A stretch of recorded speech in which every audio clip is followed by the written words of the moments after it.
2019, Thanksgiving's coming up, and you know what that means. You stuff your face with a bunch of delicious foods. I've already been doing that. I've been getting the gobbler from Wawa like every day for the past week. So I don't know. You know what that is, Adam? I have no idea what that is. Do you know what Wawa is? I do know what Wawa is, yeah. A lot of people don't. Yeah, I mean, I think it's like an East Coast thing, right? It is, and it's just spectacular. It's the gobbler. It's a basically Thanksgiving dinner in a roll. Okay. It's amazing. And they put it out earlier every year. I do Wawa Wednesday. Coming back from hockey, I grab a turkey gobbler, get the carbs in. It's great. But Thanksgiving's coming up, and that means that Yahoo Daily Fantasy Sports is running the $75,000 Turkey Trot. What a name. Here's the best part, not the name, the $25,000 in overlay on the 75K contest, and it's $10 to enter. You sign up through us if you haven't done so yet.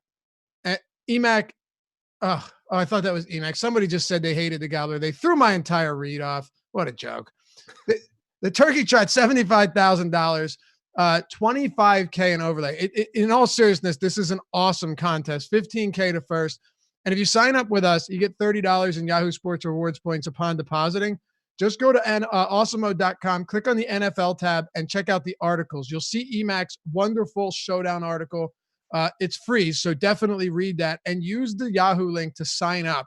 Use the code AWESEMO when you do, AWESEMO, and get on in here. When you sign up, you get up to $30 in Yahoo Sports Rewards points. You got the $25,000 baller tonight for NBA, $200K baller on Sunday, $20K to first, and the Turkey Trot, $75,000 on Thanksgiving Day, $10 to enter, $15K to first, and $25,000 in overlay. You can't really beat a contest like that, Adam. No, it's you're not going to find better than guaranteed overlay tournaments. What is we actually were streaming before, but it didn't go to all the streaming sites. So I'm going to ask you again: what is your favorite day to play DFS? NBA Christmas. It is like no question. Yeah, no question. Because you get 5 basketball games. I enjoy watching basketball more than I like watching football. Normally, it's at least a few like really really good games. So it hands down is my favorite. Okay, yeah, it's that for me. I don't love that they're spaced out a ton for like late swap purposes and injuries, but I love that I can watch basketball all day. And Thanksgiving football, like I honestly don't think you can beat it. You're with friends, you're with family, and you got the phone underneath the family dinner table, checking your scores throughout the day, and hopefully you've got the TVs on. Hopefully you have one of those families, or don't have one of those families that are assholes about it. But that's it. 75K baller or Turkey Trot, not the baller. The baller tonight, 25K, 5K to first, and then on Sunday as well. Get your YSRPs, baby. Head over to Yahoo Daily Fantasy Sports, where only you can become a baller. How you feeling today, dude? Feeling pretty good. Not too much injury news on this slate. I think that outside of a couple of just egregious misprices, it should be a pretty fun slate. Dude, earlier today in the strategy show, it honestly feels like on DraftKings, guys are either like everyone's either really, really overpriced or really underpriced. There doesn't seem to be much common ground. Whereas on FanDuel, it seems like a lot of guys are really nicely priced. Yeah, I think it's a really good day to be playing multiple sites too, because there are several guys that are really cheap on FanDuel, for example, and close to unplayable or at least far from optimal on DraftKings. So it's a really good day where you'll have exposure to just completely different players if you're playing multiple sites. Yeah, like if you tried to take your player pool from FanDuel and put it on DraftKings, you would lose a lot of money tonight. Yeah. Yeah, I before the show I just kind of crunched an optimal lineup for FanDuel based on my projections, and there were I think 3 guys in it that I hadn't even considered because I like wrote the deep dive looking at DraftKings pricing, and it was like, okay, well these guys are just totally different plays on FanDuel. For sure. Well, let's dive into it. We got 11 games to talk about an hour to get it done, and then we'll toss it over to the Live Before Lock crew. Kicking it off with Memphis and Indiana. And don't embed my status. I just want to make sure that I give this justice. You're crazy if you don't like the gobbler. Anyone who hasn't tried it, and look, no sponsor here for Wawa. I'm just telling you, it's one of the few delicacies in the Northeast that you can get your hands on each and every day. Okay. Memphis and Josh, dude, you have to do that. Josh, I'm also anti-gobbler. You probably don't even have Wawa. Oh, you're from PA. Never mind. I got to see Pretty sure what they have them in North Carolina too. Do they? I think so. I don't know. We actually don't have one in Wilmington. The closest Wawa is going to be like Raleigh area, so not close to me. But okay, yeah, I'm familiar. And Sean Logan locked up a year for NBA. My dude, welcome, brother. Hop on into the premium Slack chat too. Sheets is better than Wawa. You're nuts, bro. That is the silliest thing. You know what? I'm gonna take out the whole show. You guys are gonna ruin this show, and it's gonna be not my fault. Memphis and Indiana. Let's dive into it finally because we got a lot of games to cover here. Adam, we broke this down this morning. This is the first time in like a month that we've had this entire starting lineup together because Malcolm Brogdon's going to play, and then you have Jeremy Lamb active for the first time that he's active alongside those guys, and Miles Turner and Domantas Sabonis and TJ Warren. So we're finally getting this unit back intact after a long time. Yeah, and it's to some extent, it's kind of difficult to know exactly what to expect because they've just had so many guys in and out of the lineup at various times that we really don't have a ton of like Brogdon plus. Said the same thing this morning. Yeah, like Brogdon plus Sabonis plus Turner lineups, for example. I think they've played a total of like 87 minutes together this year, and that's not even factoring in Lamb and Warren. So 18 minutes for all five of them. Right. So it's tough to know exactly what to expect, but I think that, we still have a pretty good idea. And just in general, I think at least the way I approach it is kind of having an idea of, for lack of a better word, like who the alpha guys are and who isn't. So like Turner isn't the highest usage guy. So I don't worry too much about if he's on the floor. Like obviously he'll affect like Sabonis's rebounding, but the priorities for me were figuring out how things look when Brogdon and Sabonis play. I had to Google Huey Brown Landis. So we have here's the way I see it. Are you giving everyone in the starting lineup at least 30 minutes? Yes or no? Yes.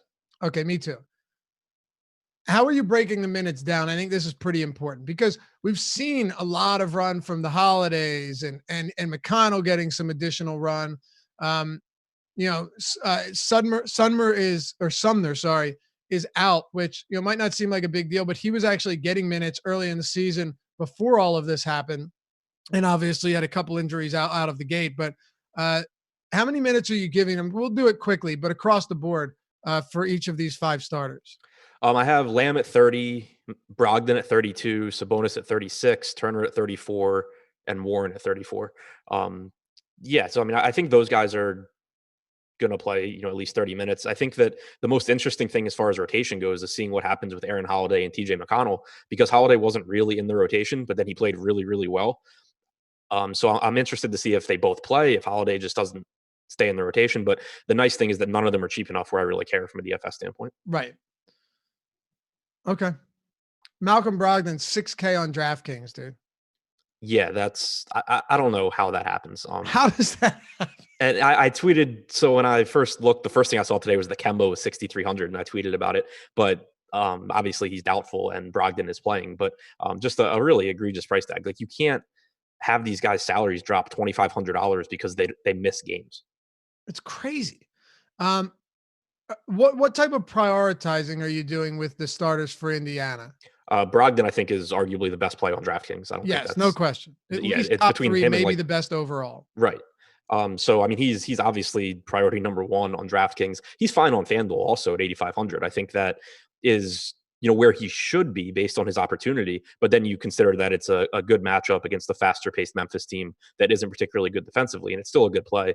Sabonis, I think, is a priority on any site. He's still reasonably priced. The only thing that kind of sucks for him is that it seems like Goga is a fixture in the rotation now. So you're getting close to 0 minutes at the 5 for Sabonis, but he's also kind of shown that doesn't matter a whole lot. He's played 267 minutes alongside Brogdon this year, 1.26 DraftKings points per minute. So he's my second guy behind Brogdon.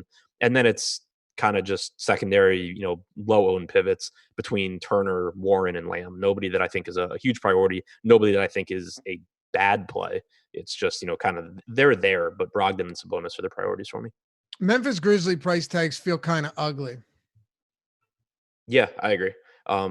It's not a great matchup either. Indiana, a slower team, and for the most part, the minutes aren't really that appealing. The one thing that stands out minutes-wise is that we had that 35-minute game from John Morant against Golden State. He followed it up with a 32-minute game his last time out. So I think that was really good to see that clearly he can play more than 30 minutes now.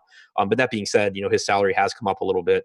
It's not the best matchup. I think he's my favorite play from Memphis, but in the context of the slate, he's still not a priority for me. And everyone else on Memphis is kind of just even lower than that. Yeah. I'm having trouble getting to anyone. You've got 11 games to choose from. It just doesn't feel like a spot to get to here. Anything else from this one before we talk Detroit and Orlando?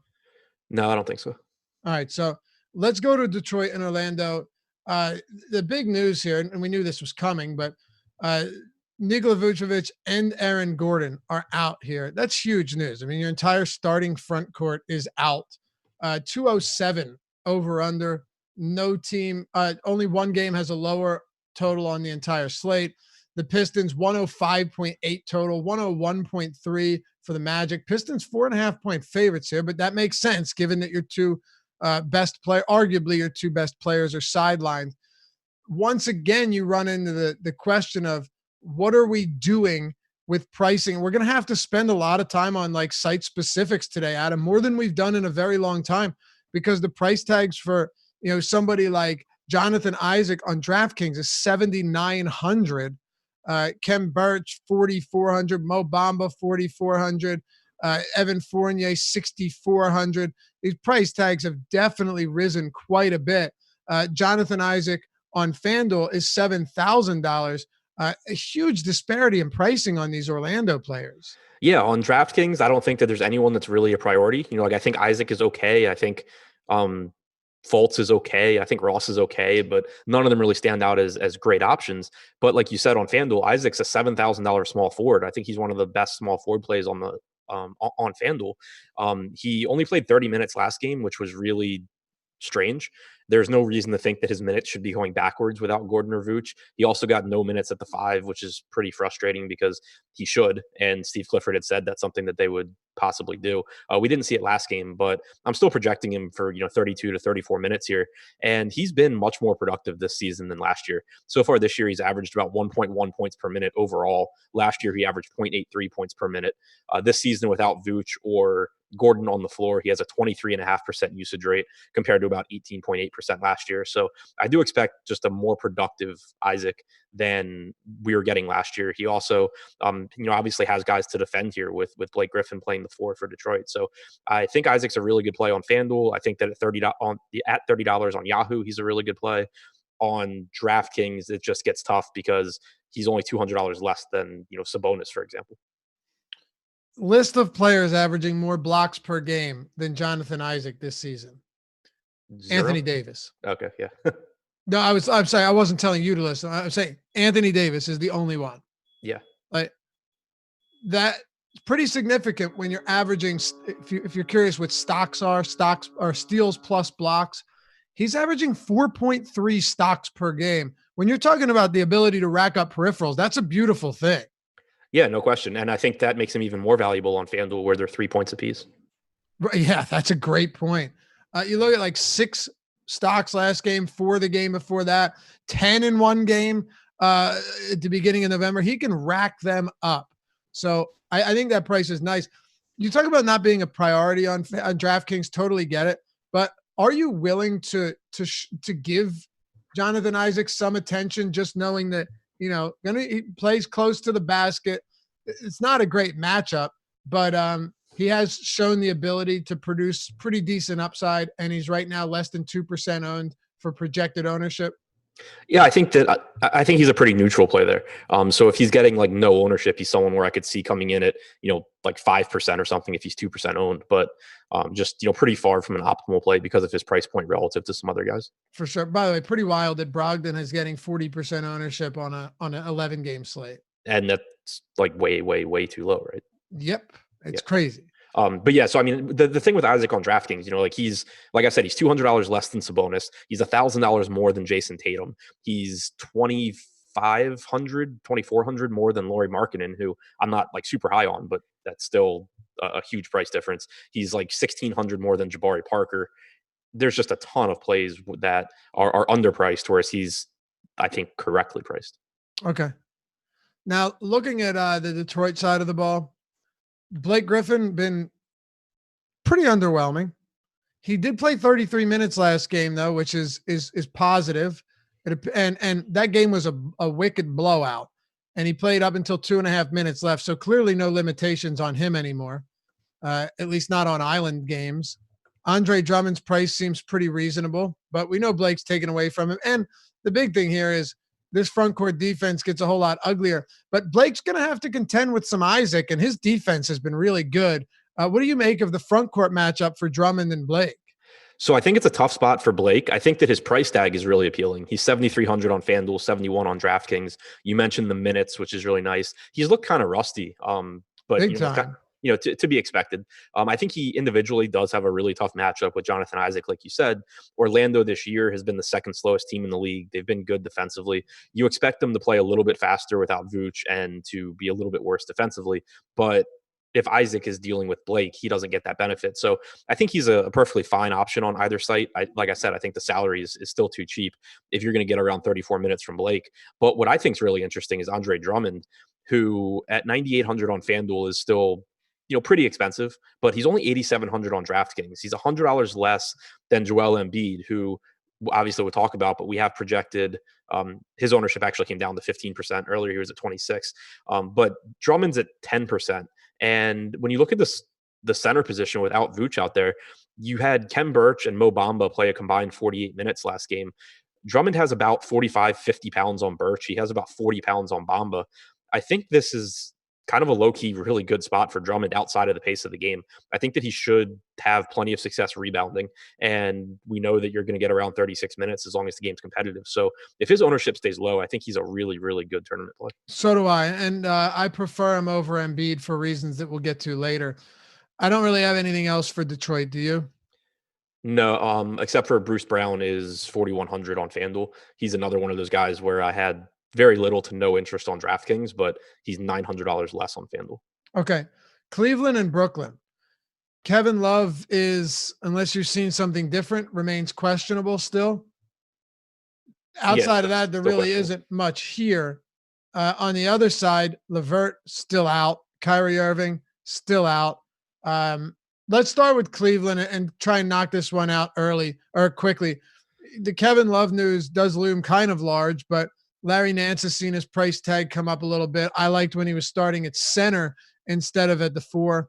But when you're talking about usage rates and per minute production with Kevin Love off the floor, man, you just don't like Chetty Osman with Love off the floor has done absolutely nothing to elevate his game.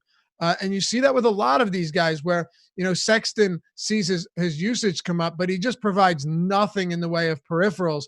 And it's kind of like every player on this Cleveland team, whether it be price point, lack of peripherals, poor scoring, no efficiency, no usage, all of them seem to have warts in some sense or another. Yeah, I mean, when Love's out, what happens is the ceiling gets higher for these guys because they get more shot volume, right, but the average production doesn't increase even though they're shooting more because you don't have really the only guy on the offense that defenses have to key in on. You lose spacing, and then you just have a bunch of guys taking, pretty bad shots.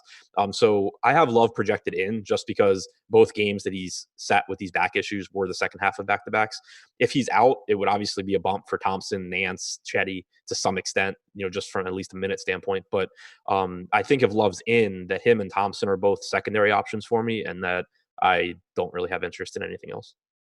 On the other side, Spencer Dinwiddie's still $7,600 on DraftKings, 11 games, so maybe not as appealing as he would have been normally. And he's $7,800 on FanDuel. Over here on our sponsor, Yahoo, you've got Dinwiddie weighing in at $32. That puts him in the same neighborhood as guys like Ben Simmons, Blake Griffin, DeMar DeRozan, Jason Tatum, CJ McCollum, and Bam Adebayo. We can get into how many of them are underpriced in a moment. But Spencer Dinwiddie here, to me, remains a solid play. Once I get past him, though, it gets kind of tough because many of these guys are priced reasonably or a little bit high.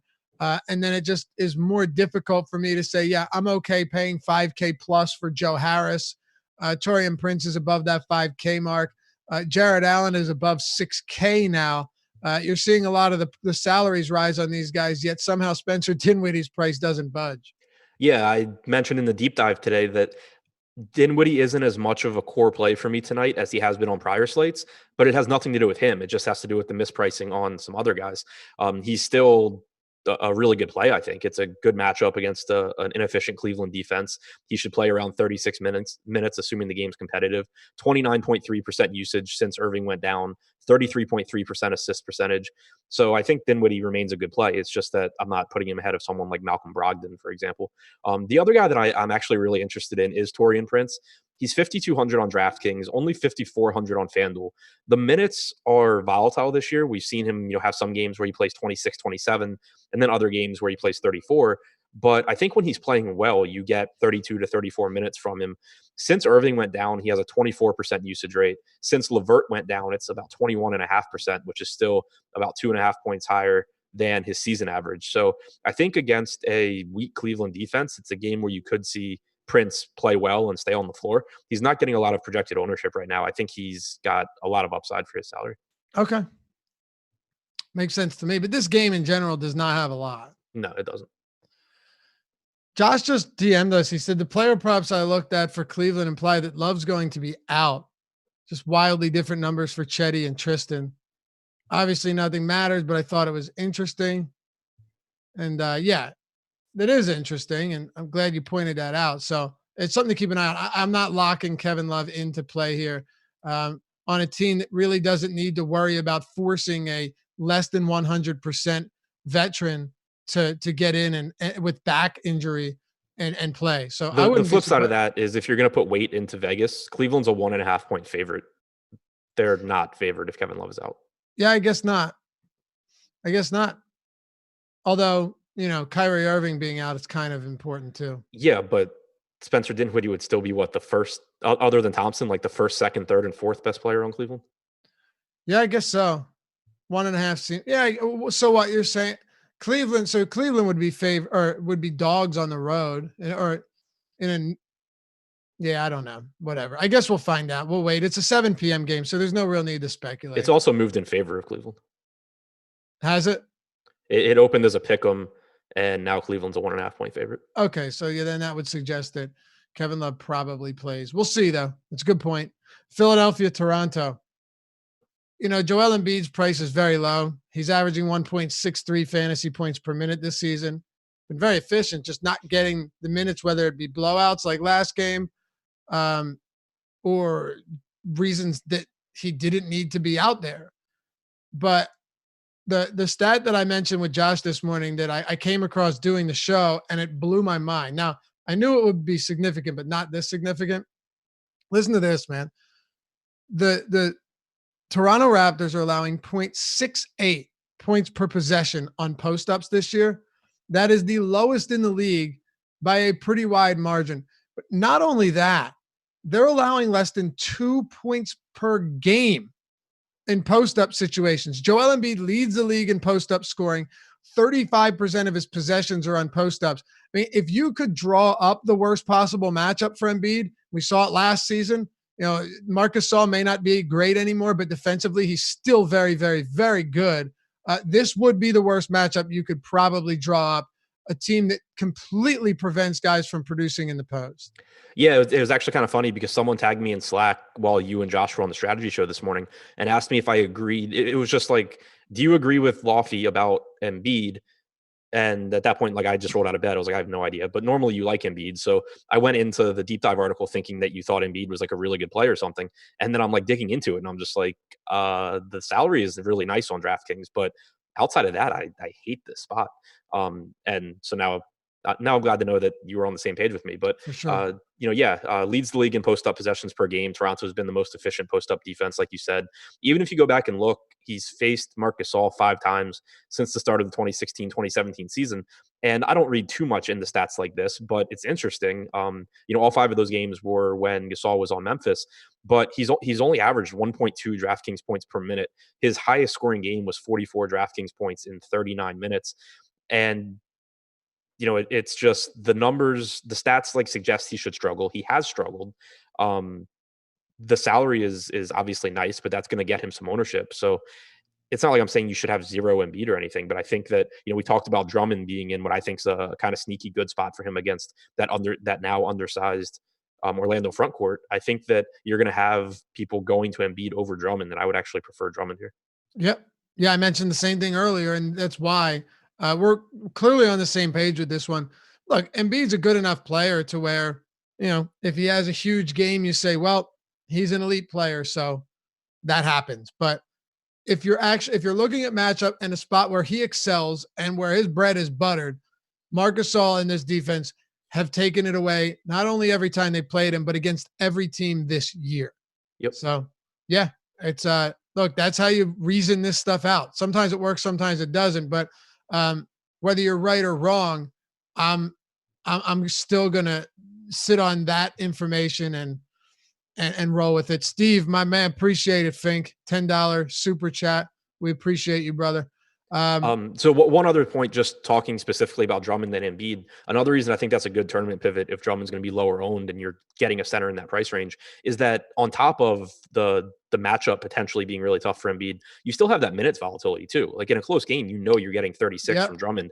In a close game for Philly, you're getting anywhere from 30 to 36 from Embiid. So it's just another way where he can lose. David Forrest says, Laffy, won't Embiid adjust? Here's the thing with Embiid. He'll probably still get rebounds. He'll probably still block some shots. He'll probably still get some peripherals. The problem, though, is if Embiid if he's not converting these post possessions into made baskets or free throws, he will really struggle. And that's the problem here.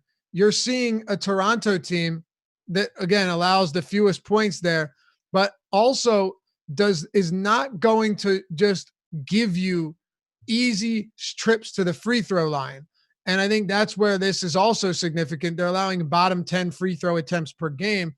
Marc Gasol does a great job of confusing and frustrating Embiid without sending him to the line. If Embiid adjusts, sure. Is it possible? It's possible, but he hasn't been able to do that yet. And he faced Gasol 7 times straight in the postseason. Gasol, I think outside of like one game, managed to shut him down. He's just a really good post defender. Really, really good. Yeah, and to clarify, like I don't think that Embiid projects bad at 8,800 or anything like that. Like I have him for like 1.5 fantasy points per minute, but for the season he's at like 1.62 or 1.63. So I have him at like 90% of his season production, and it makes him a good play at his salary as opposed to like a top play on the slate for me. Steve Finkelstein says, does this thing even work? No, it's not working, man. It's not working. Of course it is. Another $10 from Steve. 2 in a row. Look at this guy. Thanks, man. Thanks, dude. I've known Steve a while, back from the FI days. What do you make of the rest of the Philly team? Tough matchup for them too. I think that there's Al Horford's price on DraftKings is still too cheap at 6K with power forward eligibility. So he stands out a little bit, but still not like a huge priority for me on the slate. Overall, it's just, I don't think a very appealing spot. Only a 107 team total for Philly on an 11-game slate where nobody's out. Just not really that appealing to me.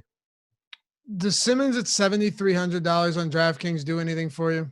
Not really. Like obviously he can exceed that price tag. Like it's a pretty cheap price tag, but when you compare him to, like a Malcolm Brogdon or a Spencer Dinwiddie, it's still just not that appealing to me. Like for the season, 18.7% usage rate, sub 10% rebounding percentage. The assists are nice and he should play 35 to 36 minutes, but I just don't think it's a really appealing game.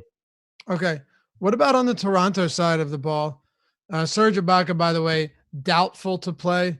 By the way, we just got news coming. Kevin Love's a game time decision now. So this might actually come down to the wire. We'll see. But what are you doing with Toronto?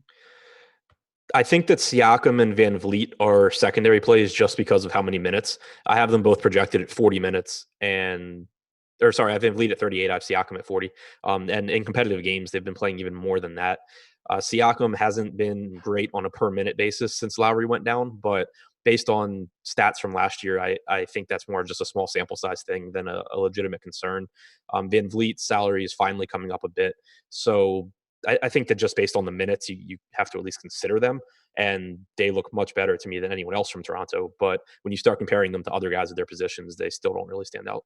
Right. That's where I'm at too. Willie Jones, appreciate you, brother. Thanks for the super chat. You want to move on to Miami and Charlotte? Yep. All right, let's talk about this one here. So injuries, you've got the usual. Justice Winslow out, Derek Jones out. Not really a whole lot to adjust for. 212 over under, third lowest on the slate. Heat at 111.3, Charlotte at 100.8. Heat coming off a monster blowout loss here, but they're 11-point favorites against a very bad team. Let's start with Jimmy Butler. On DraftKings, you've got him weighing in at 7,700. So this is what I mean by some guys just seeing like half of them are way underpriced, half of them are way overpriced. Jimmy Butler, 7,700. He's 9,600 on FanDuel. $9,600 on FanDuel. And then on Yahoo, you've got Butler weighing in at 39. But dude, $7,700 on DraftKings for a guy that you want to talk about stock potential. He'd go out there, give you 7 of them, 4 steals, 3 blocks, rack up the assists and the rebounds. His shooting is not great, never has been spectacular, but he's still going to be a 25% usage guy. How's 7,700 for you on DraftKings? Kind of laughed when I saw it because last game I think he was 8,600, and it was kind of a relief because it was like finally Butler is at a reasonable price point, and then they just immediately went back and screwed it up again. So yeah, I think that he's clearly underpriced on DraftKings. He's fairly priced on Yahoo, and he's pretty tough to get to, I think, on FanDuel. But yeah, he has the second highest usage rate on the team at 24.1% behind Dragic. He leads the team, or he's second with a 28.6% assist percentage as well. Should play 36 minutes, assuming a competitive game. Charlotte's a bad defensive team. I think that he's obviously a really, really good DraftKings play. How do you feel about the rest of Miami? Like I said, Winslow's still out. Bam Adebayo at 7,100 to me also seems a little bit unusual. Yeah, I love Adebayo here. Charlotte allowing the most points per game in the paint. Adebayo should play around 34 in a competitive game. Obviously, good rebounder, good scorer, averaging 1.22 DraftKings points per minute this season. He's not as appealing on FanDuel at his price tag, but he's a power forward instead of a center, so lower opportunity cost, not having to use your center spot there. So Adebayo is actually my favorite play from Miami. Steve just gave us another $10. Thanks, man. This is awesome. We got he gave us another. He just keeps going. Oh, that's awesome. Steve and I used to hang out all the time. We went to the Eagles game together where Jameis Winston in his rookie season threw 5 touchdowns against the Eagles, and it was just a dreadful, dreadful game.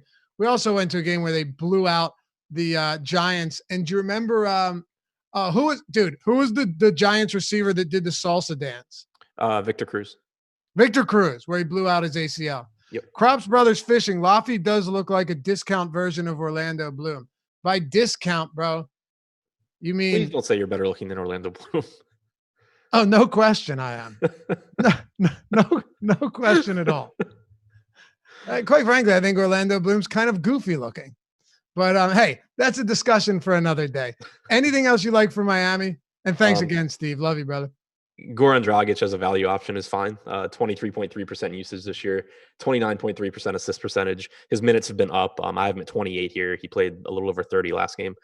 So pretty clearly behind Bam and Butler for me, but some upside at his price point. By the way, I haven't shaved in like 3 weeks. Give me a break. Get my hair cut tomorrow.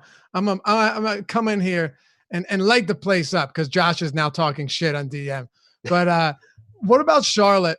Devontae Graham's been really good, but I think it makes sense that we've seen him come back down to earth a little bit. Still solid production though. And then you have Terry Rozier, but both of them in a difficult matchup. This is a good Miami defense. I just have trouble finding anything I really love from the Charlotte side. I don't even care if they're 11-point dogs. Like it's just not a team I like. In the expert survey today, or the NBA syllabus, I had them as my least appealing team to target just because it's a really tough matchup. They have a 101 team total. Like obviously if you're going anywhere, it's probably Graham or Rozier, but I just don't really have interest in this matchup on a slate with as many good options as we have. Okay. Keep it going. Yep. Steve just gave us another 20. All right, this is getting out of control. Boston and Sacramento, man, we got some of the best viewers in the business. By the way, use that if you're like Steve and you want to donate the super chat and help us out, but you actually feel like you might want to spend it on a premium sub instead at awesomemode.com. Use the sign up code Deeper Dive, all one word. Get half off your first month. Go to awesomemode.com/join and get your first month half off. Check out the Fantasy Cruncher add-on as well. Scroll to the bottom of awesomemode.com/join and check out all of the tools. We have video tutorials on all of them. So you know exactly what you're getting and you're not jumping in head first. So use that promo code when you sign up, Deeper Dive, all one word. Get 50% off your first month of Awesome Mode Plus subscription. All right, let's keep going. Sacramento, Boston. Bogdanovich is probable to play. On the other side of this one, Kemba Walker is doubtful, Adam, and Daniel Tice is questionable. Out. Who is Tice ruled out? Yeah, like 5 seconds ago. Okay. I was going to say, how the hell did I miss that? You were quick on the trigger there. Thank you. Okay, Kemba's also out then. They're both out. Oh, yeah, less than a minute ago. Okay, so both of them ruled out less than a minute ago. Jakar Sampson out for Indiana for whatever that's worth. Not much.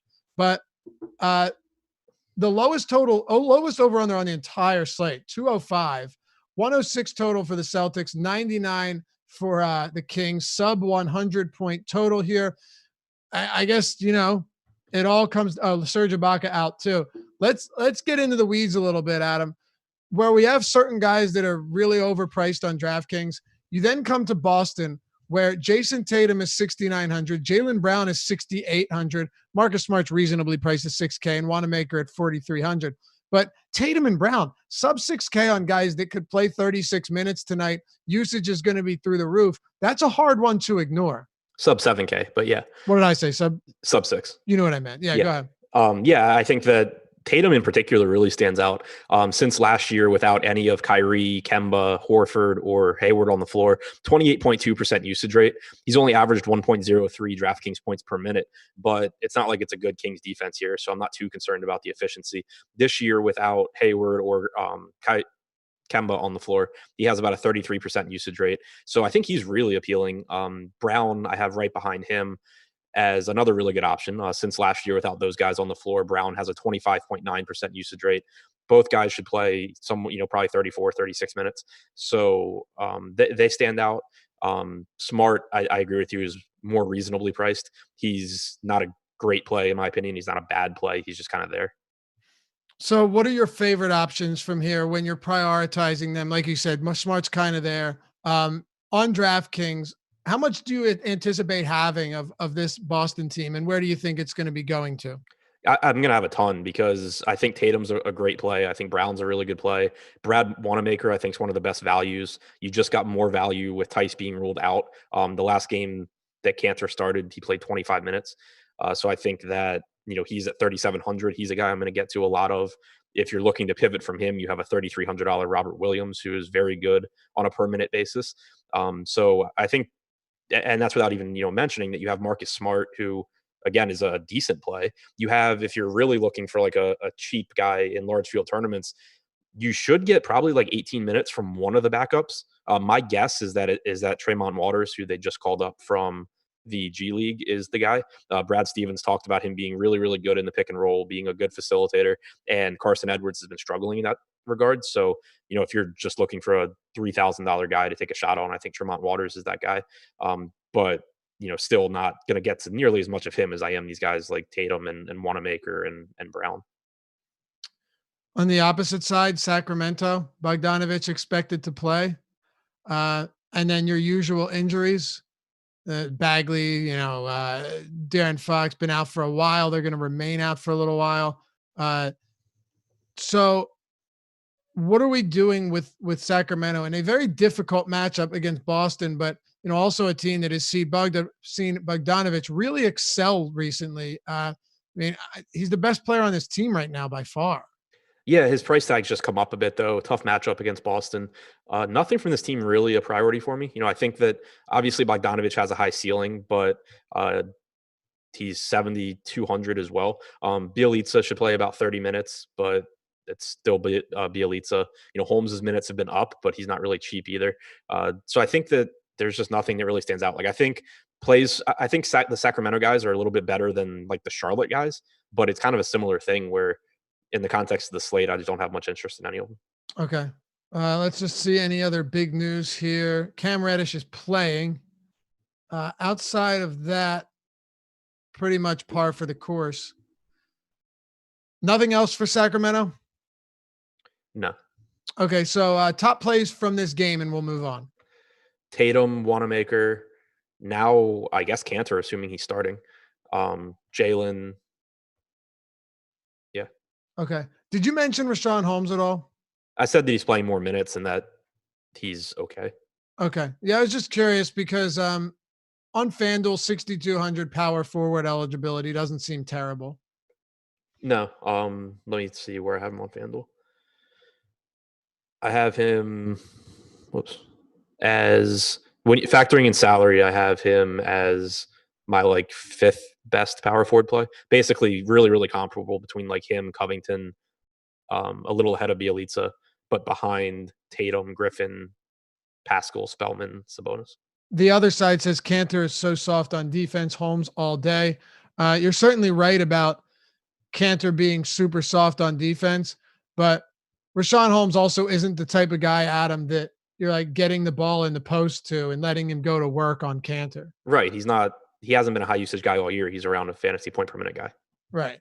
I mean, I'm saying the type of baskets you see from him are like putbacks and, maybe the random pick and roll opportunity, but I still think he's a fine play. Don't get me wrong. I just don't think Cantor's defense is going to make a huge difference here. Certainly better than Daniel Tice being out there, though. I'll tell you that much. Better for Holmes. I think it's an upgrade for Holmes. It's for sure. Oh yeah, no question. But what I'm saying is, it'd be awesome. Like if this was a Joel Embiid type usage player, or even just a slightly higher usage guy that actually has some possessions where he has the ball in his hands. That would make a bigger difference, in my opinion. Agreed. Minnesota, Atlanta. Let's get to this one, man. This is pretty interesting. Highest total on the slate, 236. 120 implied total for Minnesota. That's the highest on the slate. Check this out, though. Atlanta is the second highest total on the slate at 116. They're only 4-point dogs here at home. Just a very, very appealing game from a pace standpoint, you would hope from a production standpoint. Let's start with Atlanta. Josh and I spent a bunch of time talking about how Bruno Fernando was sent to the G League, and then they recalled him halfway through we found out he was recalled halfway through our show. So forget about Len and Damian Jones getting that additional run, assuming Fernando's active, and there's no reason to believe he wouldn't be. What are you doing with Atlanta today? A team who certain price tags are coming up, like DeAndre Hunter.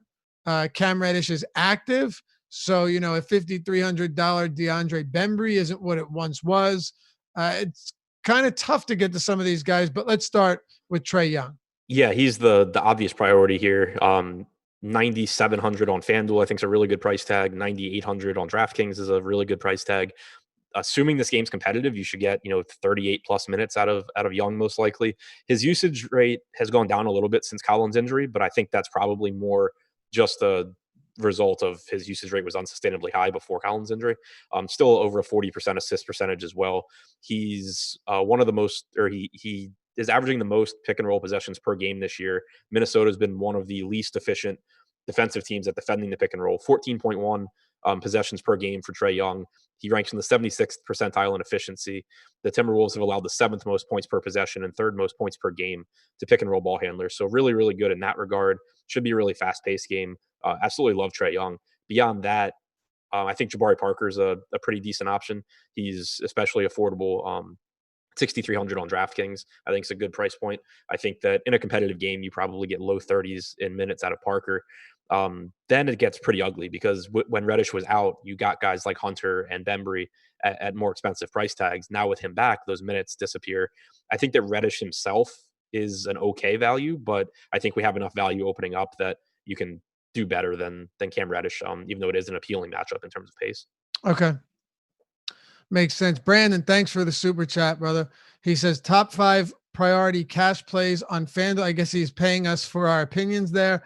I will have you answer it real quick because it can help everybody. Top five priority cat. So basically, who are your top five? I'm going to say point per dollar guys on FanDuel. Wanamaker, Bowman if Green is out. Now Cantor, assuming he starts. Sabonis and Isaac. Look at that, man, coming through in the clutch. You didn't even flinch. Do you want to get to anyone else for Atlanta?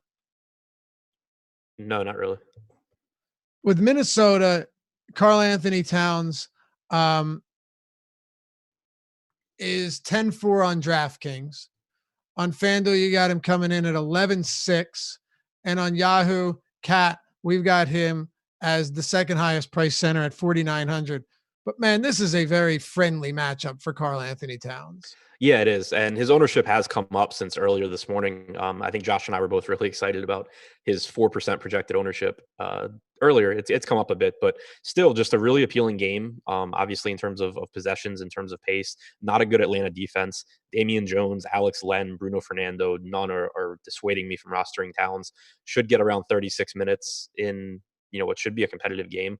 He's second on the team in usage this year at 27.4%. He gets a lot of rebounds, gets a lot of assists. Like there's nothing not to like. He's averaged 1.65 points per minute this year. And on FanDuel, the price tag's a little expensive, but a lot of the centers are priced up. On DraftKings, it's obviously really affordable at 10-4. So he's just another really good center option on a slate that has a lot of them. Okay. Would you prioritize him?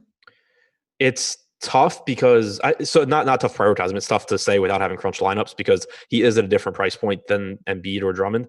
So while I like him at his price even a little bit more than I like Embiid or Drummond at theirs, it starts to you have to consider who you're losing by paying an extra $1,600. If you guys enjoy the show, hit us with that thumbs up, baby. It's much appreciated. Helps us keep doing this, putting free content out. Like that video. Help keep us alive. Subscribe, hit the notification bell as well. You always want to know when we got new content dropping from wherever you're at. The rest of Minnesota, it's a 236 total game. And it does sound like to some extent, you almost wish you were more interested in this one than you are. Yeah, I like a lot of the players. I think it's a really, really good tournament game because when I make optimal lineups, outside of, maybe like Trae Young on FanDuel, I'm not getting to a lot of this game. But I still think that individually there's a lot of really good plays. And whenever that happens, whenever guys aren't getting into, optimal lineups, it just means that their ownership is going to be a little bit lower because so many people don't really do a whole lot to differentiate in their lineups. But, we talked about Towns. I think that Covington is a perfectly fine option. With Jake Layman still out, I expect about 30 minutes from Covington. Andrew Wiggins has the highest usage rate on the team and is averaging almost 1.2 points per minute this year. Yeah. Really good spot for him, an affordable price tag. And then Jeff Teague has played at least 33 minutes in 4 straight games. He's averaging over a fantasy point per minute. He gets a really good matchup here. So none of these guys are projected for like really high ownership, but I think that they're all really good options. Okay. Milwaukee and Utah, unless there's anything else you want to talk about here. There's not. All right. By the way, how many minutes do you think it will give Cantor? We know that he started, what was it, like probably 5 games ago, Cantor got the start. Yeah, he played 25 against Washington. Yeah, he played 25 against Washington. And then he was kind of relegated to pretty limited role off the bench. But now he's been back for about 2.5 weeks. I see. I'm going to put him at like 20. I haven't really dug into it, but I think 25 seems very reasonable again. Yeah, that's what I did. I went 24 there. I'm going to go, I think, like 18 with Robert Williams. The one thing to keep in mind is that game against Washington where he played 25 minutes, Williams was out. I know, yeah. That does add kind of like an extra risk factor for Cantor. But assuming he starts and assuming we don't get any weird news, I'm going to go 24 minutes on him. Yeah, I think if you're looking at it this way, 19, he then played 5, and then 12 and 14, and you take Daniel Tice and you say he's played 31, 28, 22, 18. I think there's definitely a number of different ways that this can go, but I don't think at all that 24, 25 is out of the question. I'd be surprised if he played 19 minutes. Yeah, I think it's a wide range. And because you also run into, even if they intend, like if they're going into this game and they're like, okay, we're going to let Cantor go, 25 minutes, but then Robert Williams plays out of his mind, which he can certainly do. like he can lose minutes that way also. So I think it's volatile, but his salary is so cheap. I don't really care. Okay. What are your thoughts on Milwaukee and Utah in a game that another one shouldn't see a ridiculous amount of scoring? It is though, and it's important to note that whenever you see Utah on a say like not a big fan, and some of these prices are a little bit inflated, but 223 total here, Adam. The reason for that is Milwaukee's playing at the fastest pace in the league this year. So it is a significant pace up spot for the Utah Jazz tonight. Not to mention Rudy Gobert is questionable to play, which means that we could see an instance where Tony Bradley gets some run. He was in some foul trouble last game. I would give him 25 minutes in the event that Gobert is out. Yeah, I had the minute split between Bradley and Jeff Green at the 5 if Gobert So pretty out. much the same thing. Yeah. I think if Gobert's out too, it's worth keeping in mind that makes it a little bit better spot for Giannis without Gobert at the rim. But I'm really intrigued by Giannis because he's only projected for 10% ownership. He's averaging 1.93 points per minute without Middleton. But at the same time, it's not a great price tag, and he is in a tough spot. So I think he's a little bit easier to get to on FanDuel just because of small forward and because you have some guys like Kai Bowman, who's really, really cheap at point guard. But if he's going to be low owned in tournaments, I'm just interested because he obviously has the highest ceiling on the slate every time he plays. It's just that he's not a necessity when you have so many other high upside guys to get to for less money. Good question in our premium Slack chat from, was it Ben Thompson? Yeah. He's at Cantor or Bradley if Gobert is out? It's a good question. Let me see. I mean, you probably aren't going to have that news in time, but I'd still have Cantor if we assume Cantor's starting. Okay. Yeah, it's kind of a tough one to answer. It's not tough going over to Twitter, checking out the Awesemo_com handle, Awesemo NFL. And if you are not a paying sub, you have an opportunity to get pretty cool stuff. Awesemo Plus NFL Season Pass, rest of the season.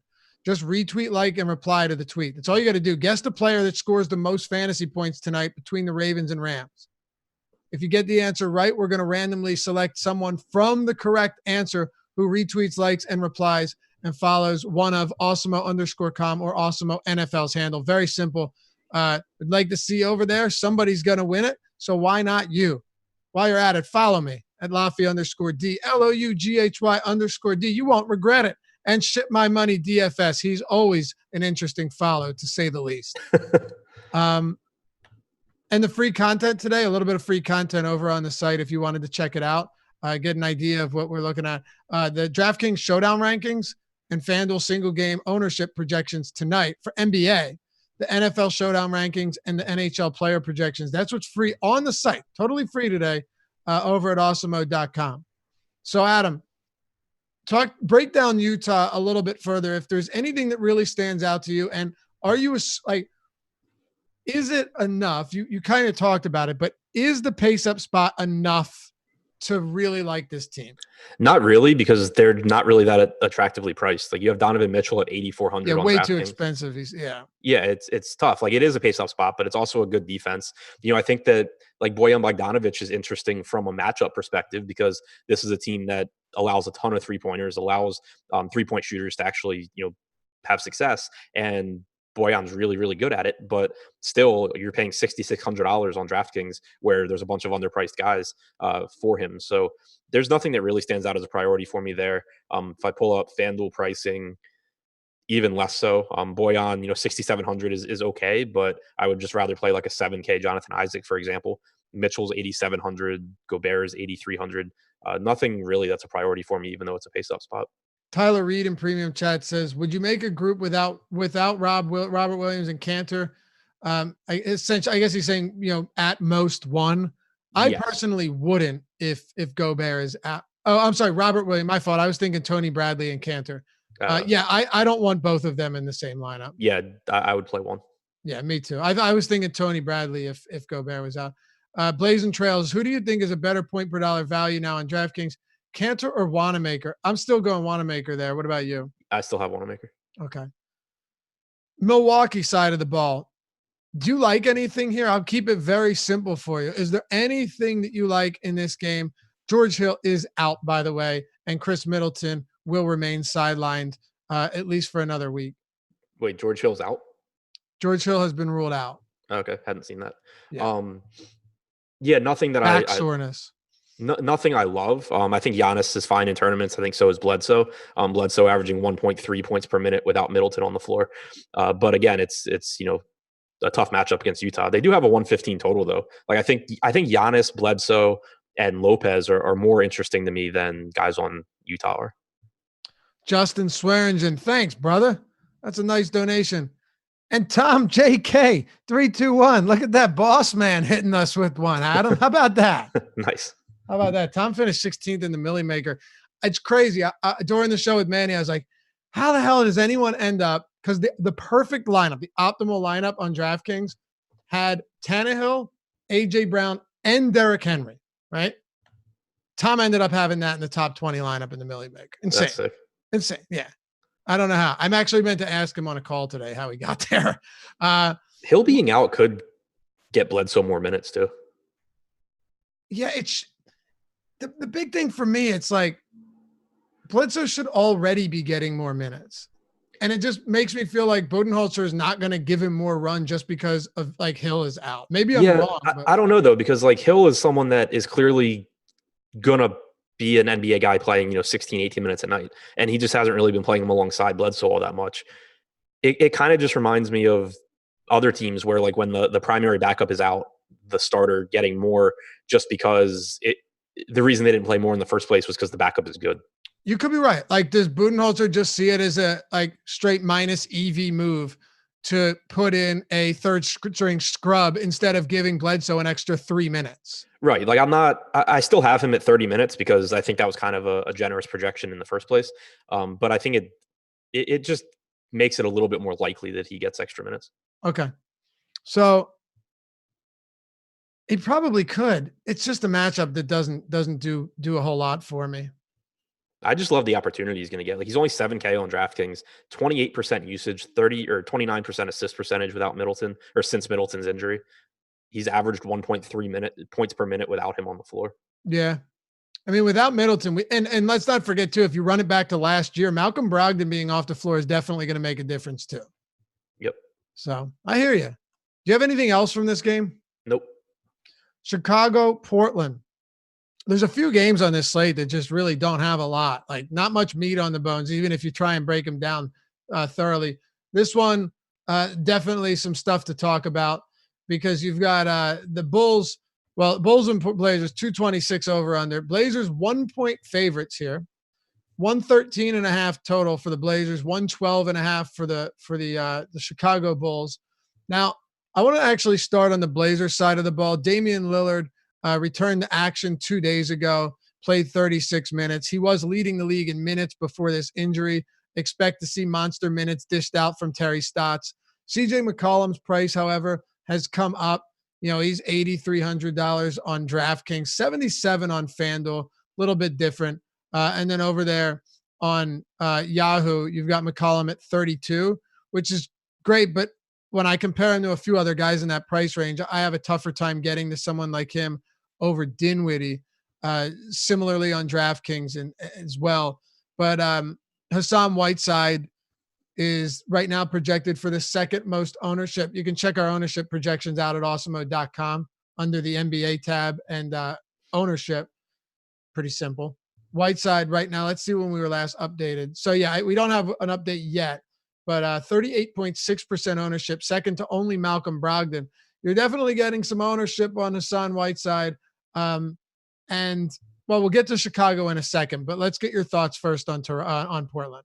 I mean, 6,100 for Whiteside on DraftKings is just an egregious absurd, price yeah. tag. If we didn't have 6K Brogdon, it would be one of the most underpriced guys on the slate. Yep. It's even 8,100 on FanDuel is fine. I have him for 30 minutes here. I haven't heard anything about a minute's limit for him. It's a good matchup against the Bulls. Chicago this year has allowed the 8th most points in the paint, the 3rd most total rebounds per game, 6th most offensive rebounds per game. Whiteside's only averaged 28.1 minutes per game this year, but he's 7th in total rebounds and 4th in offensive rebounds per game. So a really good spot from that standpoint. Chicago's in the top 10 in pace this year. Really nothing for me to dislike about Whiteside. Me neither. Anything else for Portland though? Now that a Yeah. lot of these guys have seen their prices so inflated. Yeah, like Lillard's price tag is still pretty solid. It's actually really interesting, the matchup there, because while it is a pace up spot, the Bulls can you hear me or see me? Yeah. Okay, because it said my camera went off and I'm frozen on my screen. Um, they've actually been really good defending the pick and roll this year, which I thought was interesting. Lillard leads the league in pick and roll points per game. He's in the 93rd percentile in efficiency. So it'll be interesting to see how that matchup works out. But at his salary and with how many minutes he plays, I still think he's a good option. And then Melo's only 5K on DraftKings, played 34 minutes last game, had a 20.5% usage rate in his first game with Lillard. So as expected, not getting up as many shots, not as involved offensively, but I still think that he's an okay secondary option at that price. I would really be interested in Wendell Carter Jr. here. And Josh mentioned that Josh mentioned the pricing on DraftKings this morning. If he wasn't priced where he is, because Portland, I don't know if people think that because he blocks shots, he's a good defender. Whiteside's not been a good defender. They've been decimated in the paint. They've been decimated on putbacks. They lead the league in most second chance points allowed this season, but it's a tough price point to get to, especially when you've got Whiteside at that price. So your thoughts on the front court here? A terrible Lauri Markkanen, who's priced like a terrible player, and then Zach LaVine after being scolded by head coach. It's not Hoiberg. It's the guy that has the same name as a bunch of other. What's his name? Jim Boylan. Thank you. Boylan with an E, right? Maybe that's an A, because there were other Boylans. You know what I'm talking about. Boylen. Yeah, you know what I'm talking about. There was a Boylan with an A. Went out and dropped a monster game. 17 for 28 shooting, 13 threes, second most ever in basketball. What are you doing with the Bulls?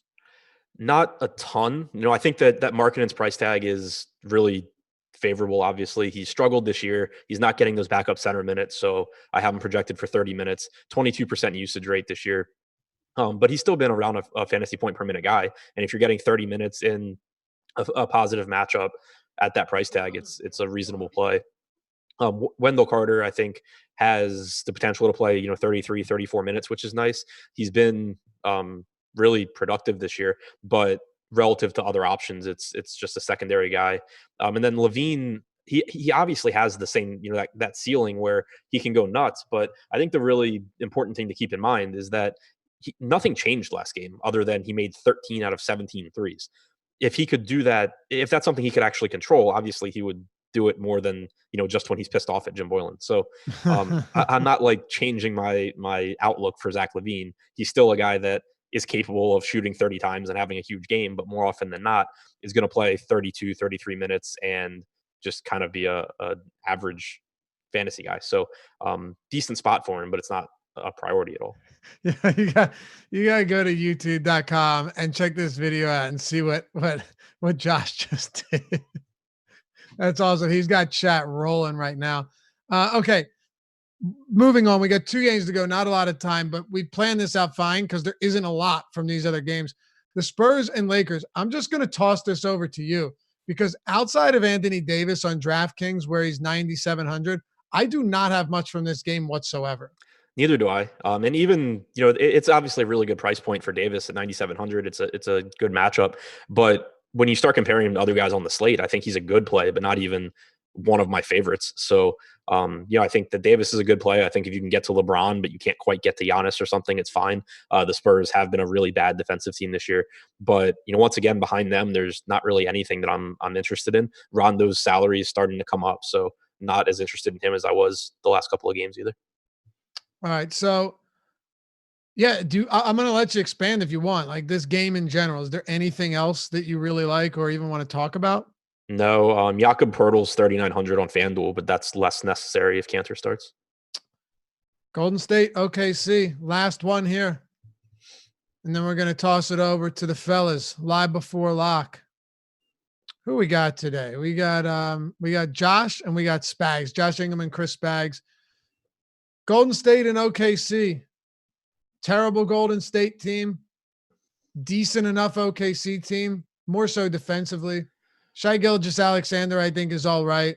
From the Golden State standpoint, what's tough for me, man, is like on DraftKings, I guess Pascal's all right. We're still waiting on Draymond Green news, but Bowman's basically the same price as Malcolm Brogdon on DraftKings, right? Like Alec Burks, I think would be okay at 64, but just because they have a limited bench doesn't mean these prices really stand out. They've been so limited. They've been limited for so long now that the pricing has caught up with them on DraftKings at least.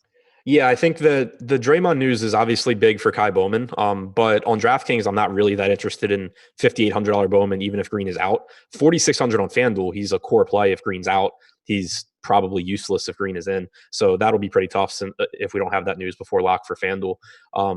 Burks, I think, is a good play regardless. Like if Green's out, he's solid. If Green's in, he's solid. He's not like a core play for me, but he's a good option. Same goes for Eric Pascal. Willie Cauley-Stein is really cheap, $4,600 on DraftKings. It's not a great matchup for him going against Adams. He got 28 minutes last game. I have him projected for a little less than a point per minute. So I think he's reasonable. If Green is out, I think that Amari Spellman should get around 24 minutes. I think that Chris should get 22 to 24 minutes. But like you said, the salaries have come up for these guys. Okay. OKC.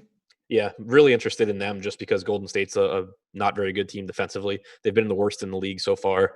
That bodes well for a scoring-dependent guy like Shai Gilgeous-Alexander. Dennis Schroeder should play around 30 minutes. I expect him to close, and he's actually tied with Alexander for the highest usage rate on the team, 22.9% assist percentage as well. Reasonable price on Adams, reasonable pricing on Gallinari and Paul too. So nobody that jumps out, like a Brogdon or a Whiteside or anything, but I think all four starters plus Schroeder for OKC are good secondary options tonight. All right, that'll do it for us. We love you guys, man. Appreciate all the super chats. The donation means a lot. We appreciate all of you for that. And those of you that just hung out along for the ride and hit that thumbs up button along the way. We'll see you back here on tomorrow's Deeper Dive presented by Yahoo Daily Fantasy Sports. Don't go anywhere. Josh Engelman, Chris Spags taking you up to lock. Peace.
All right, what's up, guys? We should be starting up now. Hello, everybody. Welcome to the Awesemo.com Live Before Lock show. We taking you through the finer points of today's 11-game NBA slate. Got to cram them all in before Thanksgiving. I'm Chris Spags, joined by my Monday buddy, the Chubster, Josh Engelman. How are you doing, young Josh? You know exactly how I'm doing today, because I broke the streak as I said I would, without even a hint of fear that it was not going to happen. I made a pick. I told you it was going to happen, and now I have my first. And best believe I am coming for you. It is, in fact, the darkest days right now. If you've been following the NFL Live Before Lock show every Sunday, our own Josh here was 0 for 11 before last week, in which he got to Calvin Ridley got 100 yards and a touchdown because he got 85 receiving yards and 15 rushing yards on a jet sweep. Also, it took him 16 targets to get there. Like, it was basically the fates working against you as hard as they possibly could, and yet you still somehow persevering. That's because I'm fantastic at this. That's exactly what happens here. And you know what, guys? One place where you don't even have to worry about salaries or anything like that is at SuperDraft, the presenting sponsor of this show, Live Before Lock, here today. Head to superdraft.io and check out their multiplier tournaments, a tournament style where, again, don't even have to know salaries. You just pick them up, pick your player and go from there. And of course, if you go right now and use the promo code AWESEMO, AWESEMO, you get $20 free in super cash. Then you deposit of $100 or more. So over to superdraft.io. These sites that are offering big bonuses are one way for you to build your bankroll. And again, with all the overlay under tournaments over there, you'll find a lot of ways to make money. So go to superdraft.io and use that promo code AWESEMO, AWESEMO, for your free $20 with a deposit of $100 or more. And of course, also go to awesemo.com/join and use the promo code Live Before Lock. You want half off your first month of Awesemo Plus. You know, the ownership projections, player projections, the boom bust tool, a lot of things that'll help you make better lineups every single day. So use that promo code Live Before Lock for half off your first month at awesemo.com/join. Hell of a All right, read, well, man. your Hell success of a read. Thank you. I tried. I'm bringing my enthusiasm as best I can, even though, oh boy, do I have very little left. But holiday coming up soon. And we got Malcolm Brogdon, who does stir up my enthusiasm a bit, returning back to the lineups. Maybe that's the correlation, is that I haven't had Malcolm Brogdon in my life for the last week or so with his back spasms, but he's playing today. No minutes limit. Chalk play of the day, it looks like, on DraftKings in particular. Also going to have some ownership on FanDuel. The price not quite as necessary of an equation there with Malcolm Brogdon. Where are you landing with Malcolm Brogdon today relative to the field's ownership? I assume that I'm going to have a ton. He grades out as my second best play on DraftKings. And this is very, very DraftKings specific. He's my second best play on DraftKings relative to salary. Probably the best play overall. He just shouldn't be priced at 6K. Cantor at 3,700 now has become a bit of a value problem on DraftKings in that he wasn't there before. Now he is. But yeah, Brogdon it's really hard to see ways that Malcolm Brogdon fails if he actually plays in this game for 30 minutes. Yeah, it looks like a good spot. I think also him having all the guys in his arsenal back in Indiana. We have Jeremy Lamb has been back in the rotation. Miles Turner has been back a little bit longer than that. So I think that's going to give him some more assist options. And for a guy who has a 41% assist rate on the air, certainly give him some more ways to get there. Also, the YouTube chat is bringing me some joy today. People really confused by your lack of a hat. Christopher Callis, of course, a Chris who I always try to support, our fellow Chris's. Josh with the quote-unquote, "touch me and my dad will sue you" hair. People saying that your hat has been ruled out. Josh, can you put a hat on? You're making people uncomfortable. Josh looks like a Republican. There's a lot of fun rips on you for your hair, which looks great to me, just for the record. I appreciate that. Thank you. No, I don't know. I got a shower in the middle of the day and didn't put a hat back on. Yeah, my dad's not suing anybody. You guys obviously don't know my dad. Not his vibe. I can promise you that. And as for Republican, I don't care about politics in any way, shape, or form. No, we don't talk about that here, guys. So you keep your viewpoints elsewhere. But I wouldn't even know how to talk about it. I'm that uninformed. I just want $1,000 a month being given me by any presidential candidate. That's the one thing I would say. Let's talk about some other higher owned guys, including one guy who's also another DK similar equation. Hassan Whiteside going to be returning to the lineup here. I got to pause you right now. We just got news. Yep. DeAndre Jordan ruled out. Oh, okay. So does that change anything for you, Jared Allen? I mean, it has to make Jared Allen at least mildly interesting, and then depending on what Rondé Hollis Jefferson's price is. I don't know why I said Rondé Hollis Jefferson, as if he's on the Nets still in your heart. He is not at all on the Brooklyn Nets any longer. Look, that would have been the right answer a year ago. My apologies. I guess Nick Claxton is going to be like oddly viable today. Wait, who is? Nick Claxton? Oh, Nick Claxton. Okay, yeah. Sure. I'm right now. Now that I'm thinking about it, see the problem. Here's the real problem. Rondé Hollis-Jefferson was obviously on the Nets for a couple years. Now they have Taurean Prince, but Taurean Prince is in Basketball Reference's name database as Taurean Waller Prince, a hyphenated name. So nothing has changed for me in seeing hyphenated names on the Nets, which has led to my confusion even further. Okay, that's whatever excuses we need to say for our brains literally leaking out of our ears the more we do this every single day. I'm fine with it. Yeah. But Jared Allen, let's see. Look at the spot versus Cleveland. I guess Kevin Love's status would be helpful to know too, because if Kevin Love isn't out there today, he is a game time decision with his own back issues. That would certainly open up some more rebounds to go around, make things a little bit easier to go. The minutes load for Allen, though, he's been playing pretty well recently. Actually been playing better since Kyrie went out, a little more usage to go around. Yeah, I don't hate Allen. I think he's still a guy I wouldn't land on because he's the same price as Hassan Whiteside. I guess he makes him a more direct pivot now to Hassan. So the more interesting piece, I think, is going to be on FanDuel, where Jared Allen, well, he's still 6,800, and that's kind of scary. He's a power forward, so there's that, I guess. I honestly like seeing where the minutes go. Like I don't really know where else. You either think that Jared Allen plays 18 minutes and Claxton gets the other 18. I mean, this makes Tristan Thompson kind of interesting if he gets just full run on Jared Allen. I guess Henry Ellenson can get some of those minutes. This is really tricky now for this game. I don't know. I don't know if it's the best spot in the world. Cleveland playing with a low enough pace. They're not they are a decent rebounding team, not particularly great relative to, the rebounders they have are actually good individually. But as a team, they're not a great rebounding team either. But I don't know. Like, I feel like on a slate where we have Cantor, or we have Whiteside on DK in particular, both those guys really underpriced. And I also like Towns. Like, I like enough guys at center today. I also think, Anthony Davis is dual position eligible, but I think he's a pretty strong play to go to. I feel like there's enough guys here where I can't imagine landing on the Nets still much, but Allen, if you wanted to cut your Whiteside exposure, Allen's a really obvious way to do it now. Jared Allen played 36 minutes in the game that DeAndre Jordan missed on November 8th. Mm-hmm. That's a shit ton of minutes. You have to assume that he plays like 32 now. Let's see. Well, we'll see. We'll get some projections updates. I'll wait for our minutes load to be updated. Got updated 3 minutes ago, but I don't know if that's going to include the most recent one. And of course, you get those projections, which come right from Osmo himself. He's the top DFS player in the world, and he does create our projections at osmo.com. So if you want to get in with those as well, use that promo code live before lock for half off your first month. Let me just put in some of these projections. But the Whiteside equation, let's go back to that then, because I guess that's actually now very relevant to Allen. What would you be doing with Whiteside today? Coming off of a hip injury, I think it's like not hip tendonitis, it's like hip tendinosis or something. I don't know. I didn't really look up what his hip condition was, but bad hips don't seem like a great thing for a guy who's been injury problem or had injury problem for the years. But that said, I'm still there with Whiteside. I'm with the field. I really don't find an issue with him because the price is so low.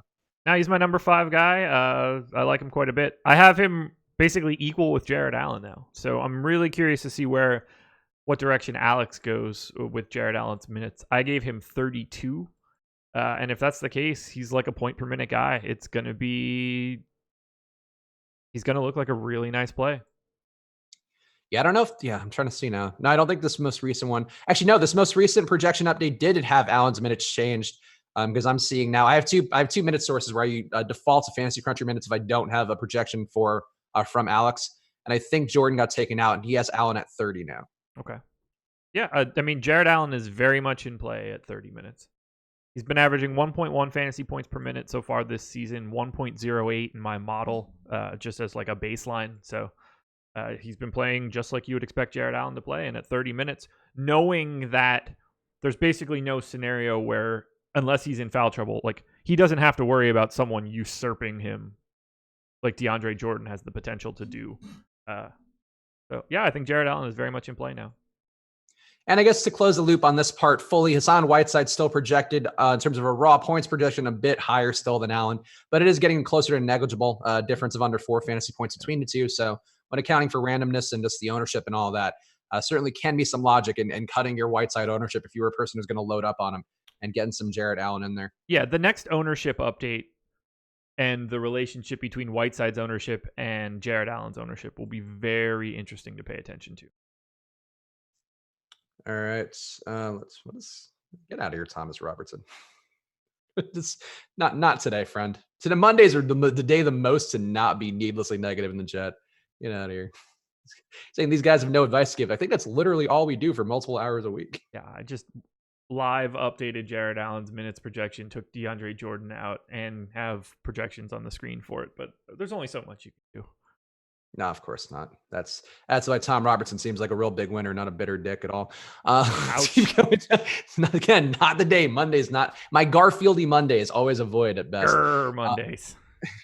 Here's a guy who's really relevant on FanDuel today, and I guess both the Celtics are, so we could talk about both of them in one swath here. But Brad Wanamaker, Enes Kanter, both going to be the highest owned FanDuel players on the day.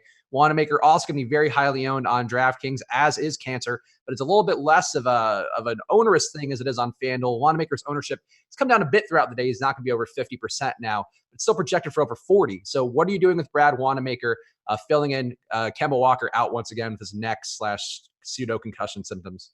So on FanDuel, it's a no-brainer. You have to play 2 point guards one way or the other. He's one of the 2 best point guards, dollar for dollar. He's 4K, should see close to 30 minutes. You really just don't have to worry about it all that much.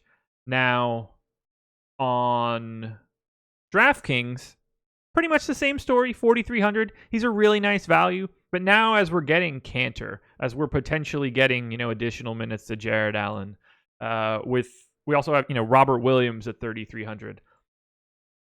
Brad Wanamaker is still a really good value play. I find him to be slightly less interesting compared to where he was this morning. Still going to have a ton. Yeah, no, I think that's fair. I think, given that Kanter is now cheaper and not going to be competing for minutes with high, still be competing, as you mentioned, with Robert Williams, but definitely makes things a little bit easier to avoid there. This morning, the slate really was lacking in any sort of value at all. I still don't mind Wanamaker. I mean, he's been a productive player. Whereas his assist rate, I think, is over 20%. He's been hovering around 1 fantasy point per minute this year. I think was comparable when he had run last year. I think he's not going to start, though, is he? I don't think he didn't start last game. I would imagine no, but that doesn't really change anything for me. Of all the teams, it doesn't matter who starts for the Celtics. You know who's close. Sure. 24% assist rate, by the way, for Wanamaker on the year. Okay. I still wouldn't mind him, but yeah, I think you're right that there are some ways to get around it now and be a little bit less chalky. But let's see. All right. So Kanter, what would you do with him? I mean, I guess relative to the field ownership wise, you mentioned Robert Williams being the pivot, but would you half the ownership between Kanter and Williams? How would you want to do that to try to make sure that you're getting one of these guys potentially in a spot to go off? I mean, I have Kanter as my best value on the entire slate now. I don't really know how to get away from him. I put him in for 22 minutes. I thought that I was being at least mildly pessimistic, but I expect him. The tricky part is he doesn't have to get 22 minutes, which is concerning. But he's been at 1.19 FanDuel points per minute this season. That is very comparable, slightly higher than where I have him as my base.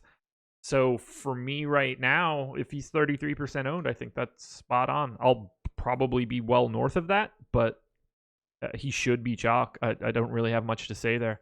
I would be very aware of Robert Williams, though, because if he is really at 2% ownership, then you should be playing more Robert Williams as well. Yeah, very productive on a per minute basis, I guess. Yeah, well, you could argue over the last minute or last year or so, Kanter has been more productive, but pretty close enough for sure, where I think some exposure to both guys definitely makes sense. Let's see here. That ownership on Kanter seems high. I don't think that would be high because we're, again, a slate where you don't have a lot of value and all of a sudden value opens up. You'll find ownership soars pretty high last minute. But yeah, I really don't see any other pivots to Kanter at that price point. So I'm not surprised at all by the ownership. And frankly, wouldn't surprise me if it were a little bit higher than we have it projected for right now. Yeah, I agree. People love also shout out Kanter. James Morrison. Shout out James Morrison for the super chat, by the way. We appreciate him. No question asked either. So that's always nice. If people just give us money without asking anything of us. That would It's kind of the dream girl. It's like being a woman. I agree. Thanks, James Morrison. Yes, shout out James Morrison. Shout out Jim Morrison too. Shout out all the Morrisons. Adam Morrison. Chelsea Morrison, Justin Morrison. Speaking of value plays, here's one guy who I'm assuming gets a lot less appealing on FanDuel. He was going to be too highly owned on DraftKings. Omari Spellman has played some more minutes with Draymond Green out the last few games, but still not enough of a production where I would want a ton of him. And going against Oklahoma City, going to be a pace down spot, a decent defensive team. I wouldn't have landed on much Spellman today anyway, but I guess now that we have Cantor in the mix, would you see yourself having any Spellman at all, given that he's going to be projected for over 20% ownership on FanDuel right now? I mean, on FanDuel, it's really tough to want to go to anything from Golden State when you have no idea if Draymond Green is playing. Kevin Love ruled out, so I already took him out of my stuff an hour ago. Shouts to me. What were we talking about? Talking about Amari Spellman. I don't see the appeal in Amari Spellman at this point. Will I have him? Of course. But if he's really projected for 23% ownership like he is on FanDuel, I might have 5. Not all that great. So what are you doing now with the Cavs now that we know that Love is out? I don't think, do we have him projected to be out? We had him projected for less minutes, but we didn't have him out. I mean, Thompson, we talked about, becomes a more appealing play for sure. I think he would have been pretty close to unplayable at his price point if Love were in. And Chetty Osman, you would think, going to see some more minutes as well at the 4. Larry Nance is officially going to be starting as well for Kevin Love, and he had a nice day over the weekend starting for Kevin Love at over 30 fantasy points in just over 30 minutes. So which of these guys is the most appealing for you, and which would you want to be above the field on? Love Nance right now. We're going to need to get ownership updated. Love Thompson as well, but Nance is the pretty clear best play coming out of Cleveland. After that, I don't really need much of anything, although Jetty at 3,800 on FanDuel is quite the value. Also got a couple chats in here, both from Justin Swearingen, who's given us a tip and a question. So shout out Justin Swearingen. We appreciate your support. And of course, super chats are always generally appreciated because we just feel value. So I think that's always helpful. Putting a monetary value on the joy that we bring you is always helpful. But he's asking for your top value for FanDuel GPPs. We've been talking about it to start the show, but I guess give me your 30-second soundbite on the top values that you're finding on FanDuel now. Sure thing. Trae Young, Brad Wanamaker, Spencer Dinwiddie, Fred VanVleet, Evan Fournier, KCP if you need to pay down at shooting guard. I love Giannis, Alec Burks, Isaac, Jaylen Brown. There's a lot to like at the top of small forward. Those guys aren't like values per se. Chetty at 3,800 if you need to pay down. Power forward seems pretty easy to pay down for now. Jared Allen, Larry Nance, Rashawn Holmes, Eric Pascal, especially if you get lucky and Draymond ends up being out. Then at center, clearly Cantor, easy pay down option. But I do quite like Karl-Anthony Towns, even at 11.6. Yeah, what are you getting from that game? Because running projections, it was a little bit hard to get Towns and Trae Young in there at a pretty decent volume. Got a lot more of the peripheral Timberwolves. Like I ended up on a lot more Jeff Teague today, which, I don't know how that feels. But Wiggins, I don't mind as much. Covington, I don't mind either, but kind of similar to Teague. And I am playing a lot of that Jeff Teague. So to be clear, like that's one that I'm riding with. But what are you doing with the Timberwolves and Hawks game? Which pieces are you getting the most out of that one? Because I think that's one high total there. 2 teams that don't play great defense and some good pace as well. I think that seems like a game people should have more of than it looks like the ownership is currently on. A lot of Trae Young and Towns, not really much of anything else from either side, as best I can tell. Let me just pull it up just to double check. I'll have a little bit of Jabari, but Trae Young is really the only thing that I'm interested in from the Atlanta side. And then on the Minnesota side, it's quite clearly Towns. Maybe a little bit of Wiggins and Teague. But it's really just Trae and Cat. Okay, so yeah, I have a lot more of these guys here. Like Parker to me on DraftKings is a pretty appealing play. Kind of losing some usage recently to DeAndre Hunter, who's also been looking a little better recently. With Cam Reddish back in the mix, I don't know how much that holds up, but I do think Parker's role still seems pretty good with his price being down a bit. I'm comfortable with him today, even though, I could see reasons why you could argue otherwise. At under 15% ownership, I like him. Trae to me just projects really well. He looks pretty solid across the board. I don't know how Minnesota's going to really put up an appreciable amount of defense on him that's going to change the equation for him. So I do like getting to Young quite a bit, Young and Towns if you can. But I don't know. Like, I think to me, this game is one, we talk a little bit about game stacks, even though it's not something that we necessarily deliberately trying to go out of their way for. I think you have enough guys here at that price point on DK where you have a lot of guys between 5 to 7K who I think actually do have decent upsides, like Teague, like Covington, like Jabari Parker. I do think these guys are pretty appealing to me today. And I don't know. I just want to get a piece of this game as best I can because it just doesn't seem like the ownership's there as much as it would be for the slate's highest combined total and two teams who just are going to be competitive, I would think, and play with not the most defense in the world.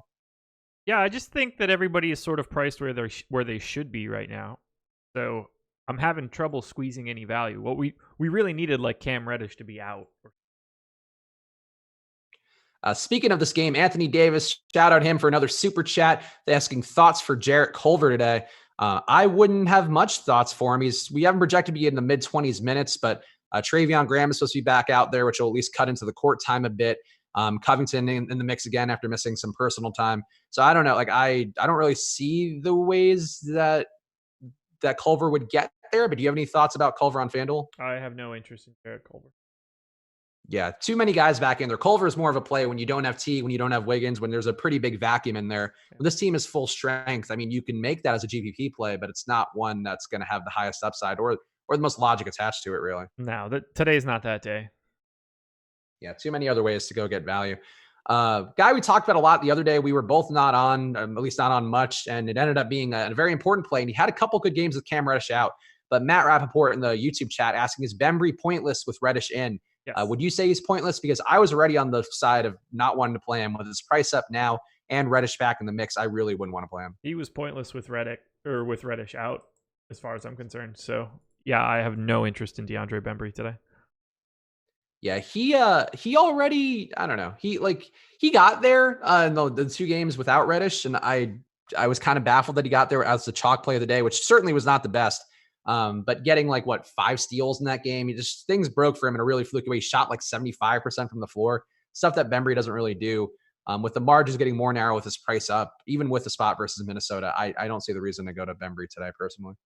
We are on the same page for that one.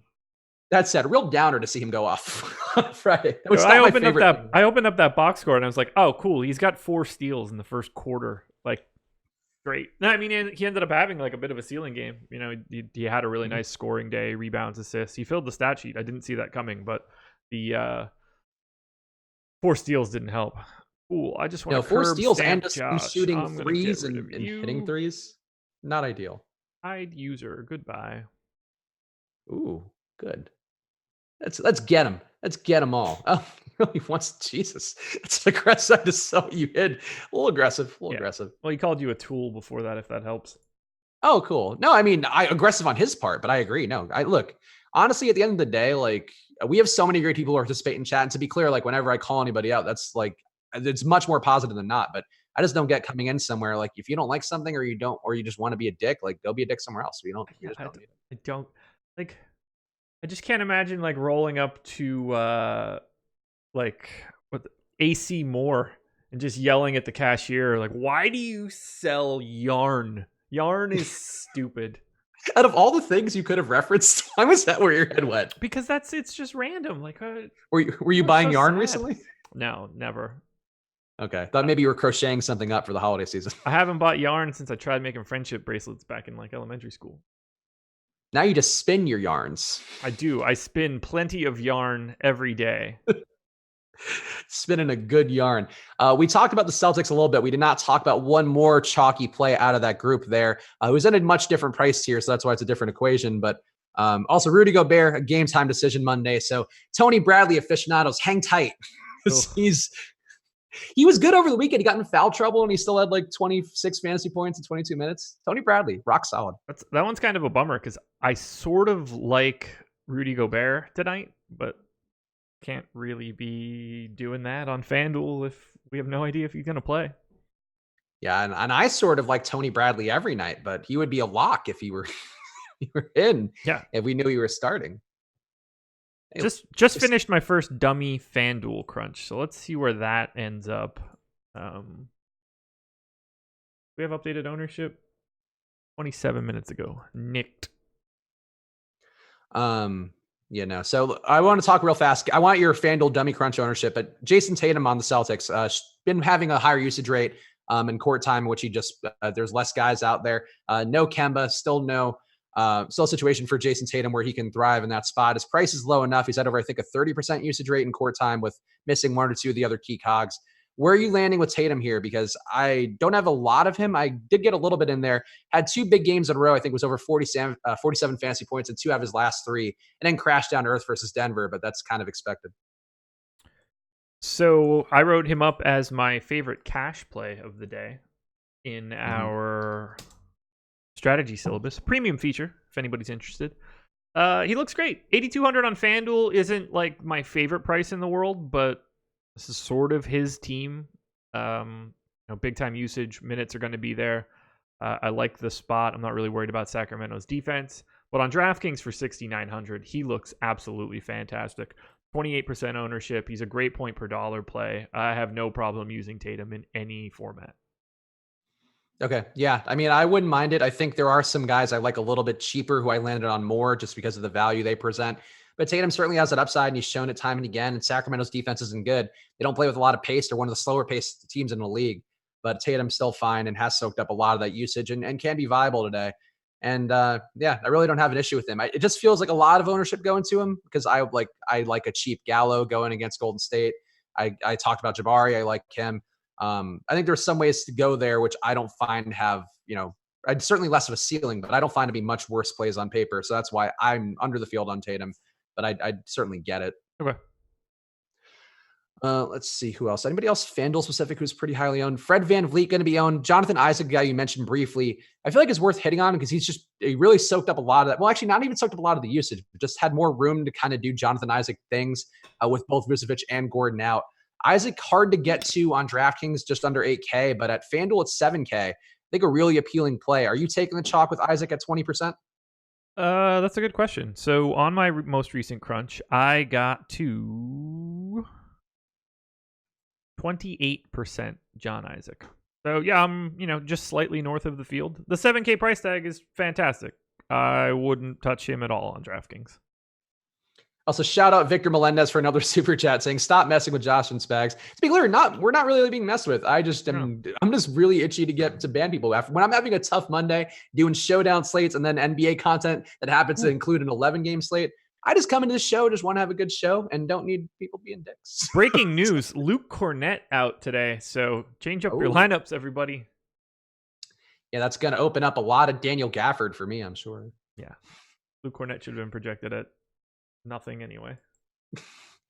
Who else are you getting in your dummy crunches so far that you feel like you're significantly above the field on? So I have 59% Trey, 61% Wanamaker. I got a lot of KCP, which makes me sick to my stomach. I'm going to just walk that back a little bit. 50% Giannis, 48% Alec Burks, 70% Jared Allen, 47% Larry Nance, 35% Enes Kanter. Okay. So you are taking the Enes Kanter chalk, and I am too, I think. That's FanDuel, by the way. Yeah, I'm very comfortable with that. Also, Andrew Mock, one of our regulars, saying he wants to know what percentage you have of Elon Tusk today. And hopefully you watched Rick and Morty yesterday. I didn't. Okay, so never mind then. No. I haven't watched it yet. It's a real silly episode, and in a series of silly episodes open the season. That'll work for me. But there is an Elon Musk character named Elon Tusk who has tusks, as you may guess from the name. Wouldn't have got there. So, tough to say. Let me check the premium Slack because we got some notifications on here. Thoughts on the Bulls guards versus Portland? Give up a ton of fantasy points to guards on FanDuel and specifically. Not something do you keep an eye at all on fantasy points given towards position? Because I don't really look at that. Okay. As far as I'm concerned, completely meaningless. I think it got a little bit of value for centers, but that's about it. Okay. So I'm with you on that one. So that wouldn't be something I'm concerned about. What I would say, though, is that the Bulls really intrigue me because we saw a really direct response from Zach LaVine in that game, pushed his usage up to 40% for, I think that's the first time he eclipsed that on the year in that last game after Jim Boylan gave him a quick hook. Then Zach LaVine went to the media about it and talked about how Jim Boylan doesn't respect him as a man, and it's very frustrating to him, and that he wants really terrible, cancerous situation in Chicago again with Jim Boylan after it seemed like they're getting back on the right track. I could see going to Levine today. I could also see going to Kobe White. Kobe White seems like he's due for some positive regression on his shot. Had a nice game last time out, also responding to the critiques. But I'm most intrigued by Lauri Markkanen, just because I think he's really due for positive regression on that shot. He has those oblique issues, which we've talked about in the past, where he was questionable for a couple games, kept making it in there. He's playing, but I think he's just due for better shooting days. And Portland, to me, doesn't really have the length to match up with him. So I'm intrigued by Lauri today. Lauri Markkanen, that is, not Kyle Lowry. So, Josh, what are you doing with these Bulls lineup here going against a Portland team who defensively not that great and also going to be a pace up for them? Basically fully avoiding the Bulls outside of like just being neutral to the field on Markkanen. I have no interest in the Chicago side elsewhere outside of $5,500 Markkanen. I thought I was going to get a ton of Portland after my updates during the deeper dive. I just don't get the sense that I'm going to be there. I like CJ a little bit on FanDuel. Whiteside, obviously, on DraftKings doesn't count. 6,100 is just broken. But I thought I was going to get to a little bit more of Portland, and apparently that is not the case. Yeah, I got a little bit of Lillard and a lot of Whiteside, which, you can talk about. And then Carmelo Anthony, at his price being up, I don't think I'm trying to be there. I could get why you might want to, but I just don't see that on this slate. I think there are some other ways to go with that, with the price point that he's at on DK, 5K. But yeah, I just think the Bulls, to me, mixing in a handful of them is pretty appealing to me. Levine, if he keeps that going. Granted, he shot out of his mind. He shot 13 for 17 from three, which not going to happen very often for many players, but definitely not going to happen very often for Zach LaVine. But I do think these guys can have some upside going against Portland. Portland's defense really not that impressive. So I think, to me, mixing in handfuls of these guys is worthwhile just because I think somebody there is going to have upside. I just don't know which one it's going to be. It makes some sense. God damn it. The chat saying, who is Lowry spelled like Kyle Lowry? We went over this, guys. That's the way you say his name. Me and the Finnish people all consulted about it. And it is, in fact, Lowry. Should we set a group, Elusive Smoke, one of our regulars, should we set a group on Cantor and Williams, or does it not matter because of price? I would be inclined to just take one.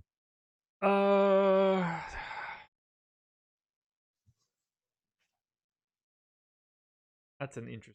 I would want to know how many I'm getting, put it that way. Like, I think if you're optimizing, you could end up with a lot. So like, I would be reluctant to not have a ton of lineups with it, I guess would be the best way to put it. I mean, we'll see on the next ownership. If it really is 33% Cantor, 2% Robert Williams, then you're probably not going to optimize and get a lot. But I mean, the real question is, do you think, let's see, let's call it 32 and 30. I mean, do you think that you can get north of 60 total from both of them is really the question. I don't think it's out of the realm of possibility just because of their price tags. It's probably not in your best interest, though. If you had one or two out of 150, I don't think that there's anything wrong with that. If you got like 30 of 150, I think that's probably problematic. Yeah, I mean, the logic would say that one of them, at least based on the way that I would perceive it, is that you're hoping that one of them earns some more minutes with quality play, and then the other one becomes a bit more marginalized because of it. It's possible they could both have really good days at 20 minutes because they're both very productive players, but then you're probably hoping for both guys to have like 25 points each or something, and that just it just feels a little flimsier than I think it would be than hoping one guy has more of the success. It's easy to be okay with it because of their price tags if they show up in a handful of 150. I would not build that way. That is fair. Also, our guy Rinpack pointing out, for the people, we appreciate the super chats a bunch. With all those super chats, Anthony Davis could have already had a sub. That is correct, Anthony Davis. We appreciate you very much, but premium subs also get dibs here with our premium Slack. So if you are just super chatting in, it might be worth going to osmo.com/join and using that promo code live before lock for half off your first month, because we're checking the premium Slacks too equally. So just keep that in mind. There you go. Coach Stotts, by the way, a tweet that just came through from the handle that we all follow to keep up on news. Coach Stotts saying that Hassan Whiteside will probably have an early substitution just to see how he feels. Nothing beyond that. So it doesn't look like he'll be minutes limited, but we'll have a little check-in to see how he's feeling. So maybe a little bit of a risk with Whiteside given those hip issues. Kind of makes me a little bit nervous, but not enough to get away from him. Yeah, hip issues. He should be taking his glucosamine like I give the dogs. Helps keep them from getting tight hips. So that'd be my recommendation for Hassan Whiteside. There you go. Gary Trent also out, by the way. So I don't think that changes anything now that Lillard's in there, but just in case all the Gary Trent aficionados were concerned. It didn't matter at all. No, I would think not. Brandon Matlick, thank you for the super chat, asking Dinwiddie or Fred VanVleet in FanDuel Cash. Based on the ownership, I would think that's Fred, but what would you think for FanDuel Cash with those two guys? I would rather have Dinwiddie. I don't think that there's a right or wrong answer there. I would probably slightly lean to Dinwiddie, but this is like 55-45 type stuff. You're close to a coin flip. I would just take Fred VanVleet because I think the price works and he's going to have, I think, a significant more, well, actually not even significant. Never mind. It's close enough ownership wise. Yeah. I think I'd still favor VanVleet, but yeah, you're right. I really wouldn't have an argument then because they are just a few percentage points difference ownership wise and projection wise. They're probably not that far off. Either. 1/10 of a point in Alex's projections right now. That's crazy. Yeah. The one caveat I would say, like, what do you think is a more competitive game where both teams are really going to be going at it? Philly at Toronto or Brooklyn at Cleveland? And I would think Toronto playing Philly is a kind of an important game. I would think Brooklyn at Cleveland. Really? Oh man, I don't know. I mean, no Kevin Love out there; they can get dusted. It's Brooklyn with no Kyrie Irving or Karis LeVert. They're not exactly loaded with talent. The Cleveland Cavaliers are the favorite, or were the favorites in that game. Let's see where that line moved. A really good. I bet you it's not more than one. The Cleveland Cavaliers are still the favorite. -1. Line slow to adjust. Waiting. We need reverberations from this. But yeah, all right. I don't know. I think I would be more inclined to go VanVleet, but whatever. We don't need to belabor this point. But we appreciate super chats so much that we'll argue them to the death. Yeah, it's a coin flip. Another VanVleet related question. No site given from Jordan Charles, but would you go VanVleet or Mitchell? Between those two, who would be your preferred pick with as a general concept? VanVleet, not close. VanVleet over Donovan Mitchell, really? Yeah, I would much rather have VanVleet at $1,000 less. Okay. Relative to DK, I would go Mitchell. So if you are talking DK, I would favor Mitchell. On DraftKings, for me, it's still VanVleet, but it's a lot closer. Allen or Nance for a FanDuel GPP? Which of those guys are more appealing? We talked about the news related to both those guys. So which one would you want to go to more? Probably Nance. I have Nance grading out slightly better. It wouldn't shock me at all if Jared Allen did not see the same sort of ownership bump that Larry Nance gets. So I think that you can see Jared Allen being a better option in like a large field GPP. All right. And also, I missed another question from our guy, Jordan Charles, in the premium Slack saying, would you go Cantor and pay up at shooting guard or Wendell Carter and pay down at shooting guard for a FanDuel GPP? Where is that question? It's at 324 or 624 for you and your stupid East Coast time. That's way back, man. Is that a? I keep a queue. I mix them in throughout. Look, I have a strategy here. I've been doing this for a while, Josh. I don't know if you caught up. I didn't. Hit me with that question one more time since you have it in front of you. Oh, well, now it's gone. Oh yeah, you got a system, huh? Well, no, because I scrolled away from the system. Cantor and pay up at shooting guard or Wendell Carter and pay down at shooting guard. FanDuel GPP. Oh, Cantor and pay up. I wouldn't have Wendell Carter at all. Let's just take some more questions in the premium Slack because this is a big slate and I want to make sure these guys are taken care of. Here's one directly for you, not tagging me. Thanks, Connor, Dick. Cantor and Lillard or Williams and Young on FanDuel? I don't know which Williams. Cantor. I guess Robert Williams would be what I would assume. Cantor and Lillard. Yeah, I think that's fair. Man.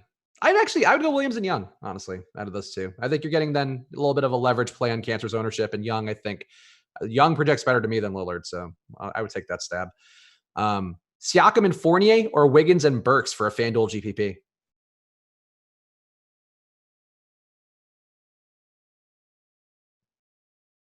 Siakam and Fournier. Yeah, that's fine. I don't have a strong lean on that one. I don't have a strong lean on any of these. Well, either ors are always tough. Generally, if you are asking either or type thing, it's just better to run also as projections and see, but we try to give the people what they want. Give the people what they want. Sorry. Got to channel my inner Jalen Rose. Black Madden asking for the final decision here, or, your lean. Allen and Whiteside exactly 6.1K decision, kind of big. What would you do on DraftKings? I'm still going to be playing more Whiteside than Allen. I would rather have Jared Allen at this point, unless his ownership goes crazy. We just got an updated ownership, so I'm going to get that in right now, and I can give a slightly better answer. Jared Allen at 8%, Whiteside at 35. I would absolutely rather have Jared Allen than Hassan Whiteside. Yeah, I mean, it feels like there's less risk for Allen now. So for a tournament, I would go that way, but I'm still playing more Whiteside personally, just because I feel like Whiteside's in a pretty good spot. The Bulls really do not defend on the boards at all fairly well. So if he's playing, I think he's gonna have a big day. The hip though gives you enough of a risk there, where I could certainly see going towards Allen. For DK, would you go Whiteside and AD or Nance and Towns? Nance and Towns. I would go Whiteside and AD. So we're having a tough day on agreeing on these. So play multiple lines with both would be the answer for today in particular. See if there's anything weird with ownership to hit on before we get some more of these questions in. Brad Wanamaker up, Larry Nance now up to one of the top 6 owned plays on DK, and also top 3 owned plays on FanDuel. So got a chalky Larry Nance on the upswing FanDuel wise. What would you be doing with Nance? And also Jordan Clarkson taking a big move up. He does tend to get a little more opportunity to run the offense with no Kevin Love out there. What are you doing with Nance and Clarkson now that they are two of the premier plays on FanDuel based on ownership? Playing a ton of Larry Nance, probably not playing all that much Jordan Clarkson. Okay. Yeah, Nance does look pretty good. Clarkson, I like the Clarkson call, especially at his price point. Are you saying Lance or Nance? I am saying Nance. And I am also saying Clarkson. Clarkson to me, I think, I guess the positions aren't the same as Wanamaker, but price-wise, kind of an interesting pivot price-wise to Wanamaker if you are going to try to avoid that chalk on FanDuel. You say that while he dangles his dice on your forehead? I don't know this reference. Tropic Thunder. Oh, is it? Okay. You got to go with the hits for me with Tropic Thunder. I barely remember that movie. It's when Al Pacino accidentally says Lance, as in Lance Bass, his lover, but tries to change it to Nance. Yeah, I gotta say, my brain that has vacated my brain a long time ago. But I appreciate your brain holding on to it. You need to rewatch it. I'm sure I do. How much Brogdon are you sitting at? Stack is asking. He was my most owned player on DraftKings on my previous crunch, so a lot. I had 85% Brogdon on DraftKings previously.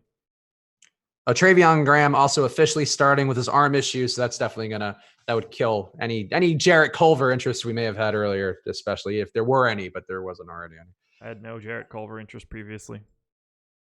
Let's see. Yeah, Brogdon for me also. I am over the field on him, and I'm comfortable with it. I like the price point. I think he's going to return well. I have some concern with how he was playing before the injuries knocked him out officially. But I do think having everybody back in the lineup makes it different. I've talked about it before, but I think Aaron Holiday was not a great fit alongside Brogdon. And I think that's really the main reason I would be a little more comfortable now that we have Lamb back in the lineup. Let's see. Oh, Culver is starting, though, for whatever that's worth. Wait a minute. Starting Wiggins, Culver, Graham, Covington, Towns. So Teague not starting again? That's not. Huh. That's good. Right. It's probably good for Teague. Yeah, and good for Wiggins, too. How much Wiggins do you have? Probably 0. As I generally shoot to get 0 Andrew Wiggins. I got some Wiggins, and the Teague thing. Given the amount of Teague I have, I still don't feel great about that. But he is coming off the bench. People asking, he's not out. Sauce McPherson asking thoughts on Miami. I got a little bit of Dragic today, particularly before the Enes Cancer news came out, because I thought that Dragic was a decent pivot on Wanamaker's ownership. But what are you getting out of Miami today? I got a little bit of Bam too, and a little bit of Butler, but it's just those 3 guys, and really not much of any of them. I really liked Dragic as like my contrarian play today, but now that we have all of this value, he's become a little bit less interesting. So I don't have much interest in Miami outside of maybe a little bit of Butler on DK. Actually, it looks like I'm still going to be getting some Dragic on DraftKings. So let me amend that a little bit and say that I'm mildly interested in Goran Dragic. Okay. Yeah, Dragic, nice price point on DraftKings, and has been really involved with no Justice Winslow out there. Maintained a steady usage rate over, I think, 23%. He's at 24% on the year. Looking good, assisting well. I really don't find an issue with Dragic. It's just does he have the upside? I think is a question. And now we have enough value out there where maybe he's not as worthwhile as he would be. Let's see. My wrist is going crazy with the amount of things that I'm getting tagged in our Slack. Which I guess I probably shouldn't say out loud because now people are just going to keep doing that. You and your poor wrist. Yeah. Pick 2 out of Blake, Allen, and Nance. Who would those 2 be for you? Allen and Nance. Yeah. You didn't even need to add Blake. They are not comparable in any way, shape, or form today. I'm still going to be playing a little bit of Blake just because I do think he's going to have better days than he's had so far. But relative to price, it should just be Allen and Nance. Yeah. Oh, cheesy. Tatum and Van Vliet or Butler and Holmes for FanDuel cash? Tatum and Van Vliet. Okay. What in the world is Rashawn Holmes owned on DraftKings right now? You said DraftKings, right? No, FanDuel. Even still. I would not be playing Rashawn Holmes in cash now, especially with Larry Nance at the exact same price. Would you go Spencer Dinwiddie and Ben Simmons or Trae Young and Taurean Prince on DK? Prince and Young. Okay.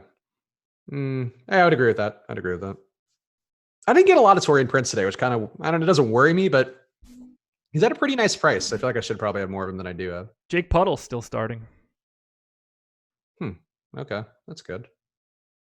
I don't know. I won't have any, but that's good to know. I was getting a little bit of him earlier. I don't really need it. I walked it back a little bit because it was scaring me. All right, King Gill. We already answered your question, buddy. You don't need to post it 3 times in Slack. Oh, he's tagging us on YouTube. King Gill, relax, man. Relax. Yeah. In hindsight, we shouldn't have answered that at all. No, more than once. We're keeping track of them. Don't worry. But I mean, I'm not. But you might be. True. That is also fair. It'd be like trying to keep track of water droplets coming out of the fountain, man. They never stop. That is a fair point. I try to usually not answer the ones that are spamming. Just, we were seeing it for the most part. Don't worry about it. Yeah. Maybe not as much in the YouTube chat, but especially on Slack. Let's see. Ownership wise, anybody else that we haven't hit on you feel like is important? Andrew Wiggins' ownership soaring upwards on DK. It looks like. Tristan, I feel like the OKC part is the one thing which I haven't hit on that I think is relevant to me. Did play a good amount of Chris Paul and Danilo Gallinari just because I like the matchup going against Golden State. I think these guys, Gallo in particular, seems like he's due for some better shooting. Shooting just 44% on the year. Golden State just giving up a pretty good shooting percentage from the floor, over 48%. So I think it's a pretty good get well spot for him. But Thunder interest or anybody else we haven't hit on that you feel like the people should have? No interest in the Thunder outside of maybe some SGA. Let's see, who else am I getting a lot of? I mean, I like Tatum and Brown quite a bit. I'm getting to Draymond on DraftKings, which is not appealing at all, but he's 5,600. Like, if he plays, you kind of want to have some. I would agree. Like, probably not as much as I'm getting. It's a really tricky spot. On DraftKings, I don't mind so much. I could fix that. You can just pretty quickly... Like, it's not going to be the most appealing thing to do in the world, but you can pretty quickly just, like, swap off to Willie Cauley-Stein or something.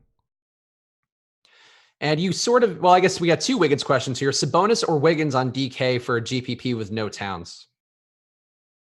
Sabonis or Wiggins on DK GPP doesn't have Towns. I mean, probably Sabonis. Okay. Yeah, I would still go Sabonis there if you can afford him. But I do like Wiggins in general in lineups without Towns. But Sabonis I think is the better play there. Are you playing Yahoo at all, or does anything pop up for you on Yahoo that you Elusive Smoke might benefit from? I am not playing there. Okay. Yeah. So sorry, Elusive Smoke. Just check Osmo's projections. That's what we'd be doing anyway. Correct. Shabazz Napier is out, so in case all you Shabazz fans, you can add that right to your list along with whatever the other guy who was out who we didn't care about. Oh, Gary Trent. Yeah, Gary Trent and Shabazz Napier fans. Tough day for you. Time Lord. It's funny to refer to him as Time Lord in a either or question, but Robert Williams and Zach LaVine or Enes Kanter and Shai Gilgeous-Alexander. What would you prefer out of those two? Kanter and Shai. Okay. Yeah. Again, for tournaments, I think I'd go Williams and LaVine, but I don't really mind either. All right. See, I got a super chat here from Trey Norman. Thanks, Trey. Best forward for a GPP under 4,100. Got to assume that's DK, right? Would think. I think that'd be Bob Williams then. Does Cantor have power forward eligibility? Nope, just center. Yeah, probably Robert Williams if he has it. Yeah. Yeah, God, oh man, I'm like looking at this lineup that I'm like in one of the higher dollar things I'm doing, and like I really don't want to go Williams over Cancer in that spot. Like I don't love that. Cancer's just so good when he actually sees court time, and we know he's going to see court time. I don't know. That's my own personal predicament I'm facing right now.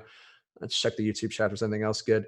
Kerr released statement on Draymond. Check Twitter Labs. Oh, Twitter. He means Twitter Lab. I think he said something that they were repeating from Friday. Let's see. I didn't see anything, so. Oh, there's a video. Yeah, I can't watch a video for you right now, buddy. It would have been a lot better if you just put whatever the news was in that super chat. He just super chatted it. Yeah, so that's there's $2, but you still got to do the work.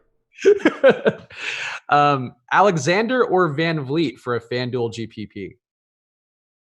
Van Vliet. Okay. How many Celtics is too many Celtics? I don't know. 3? Depends if you're playing cash. Yeah, I would say 3. But yeah, 3 seems like more than enough to me. And Sacramento too, to be clear, like a very low-paced team. So I don't think expecting all these guys to get there and capitalize on the usage that's available in a meaningful way.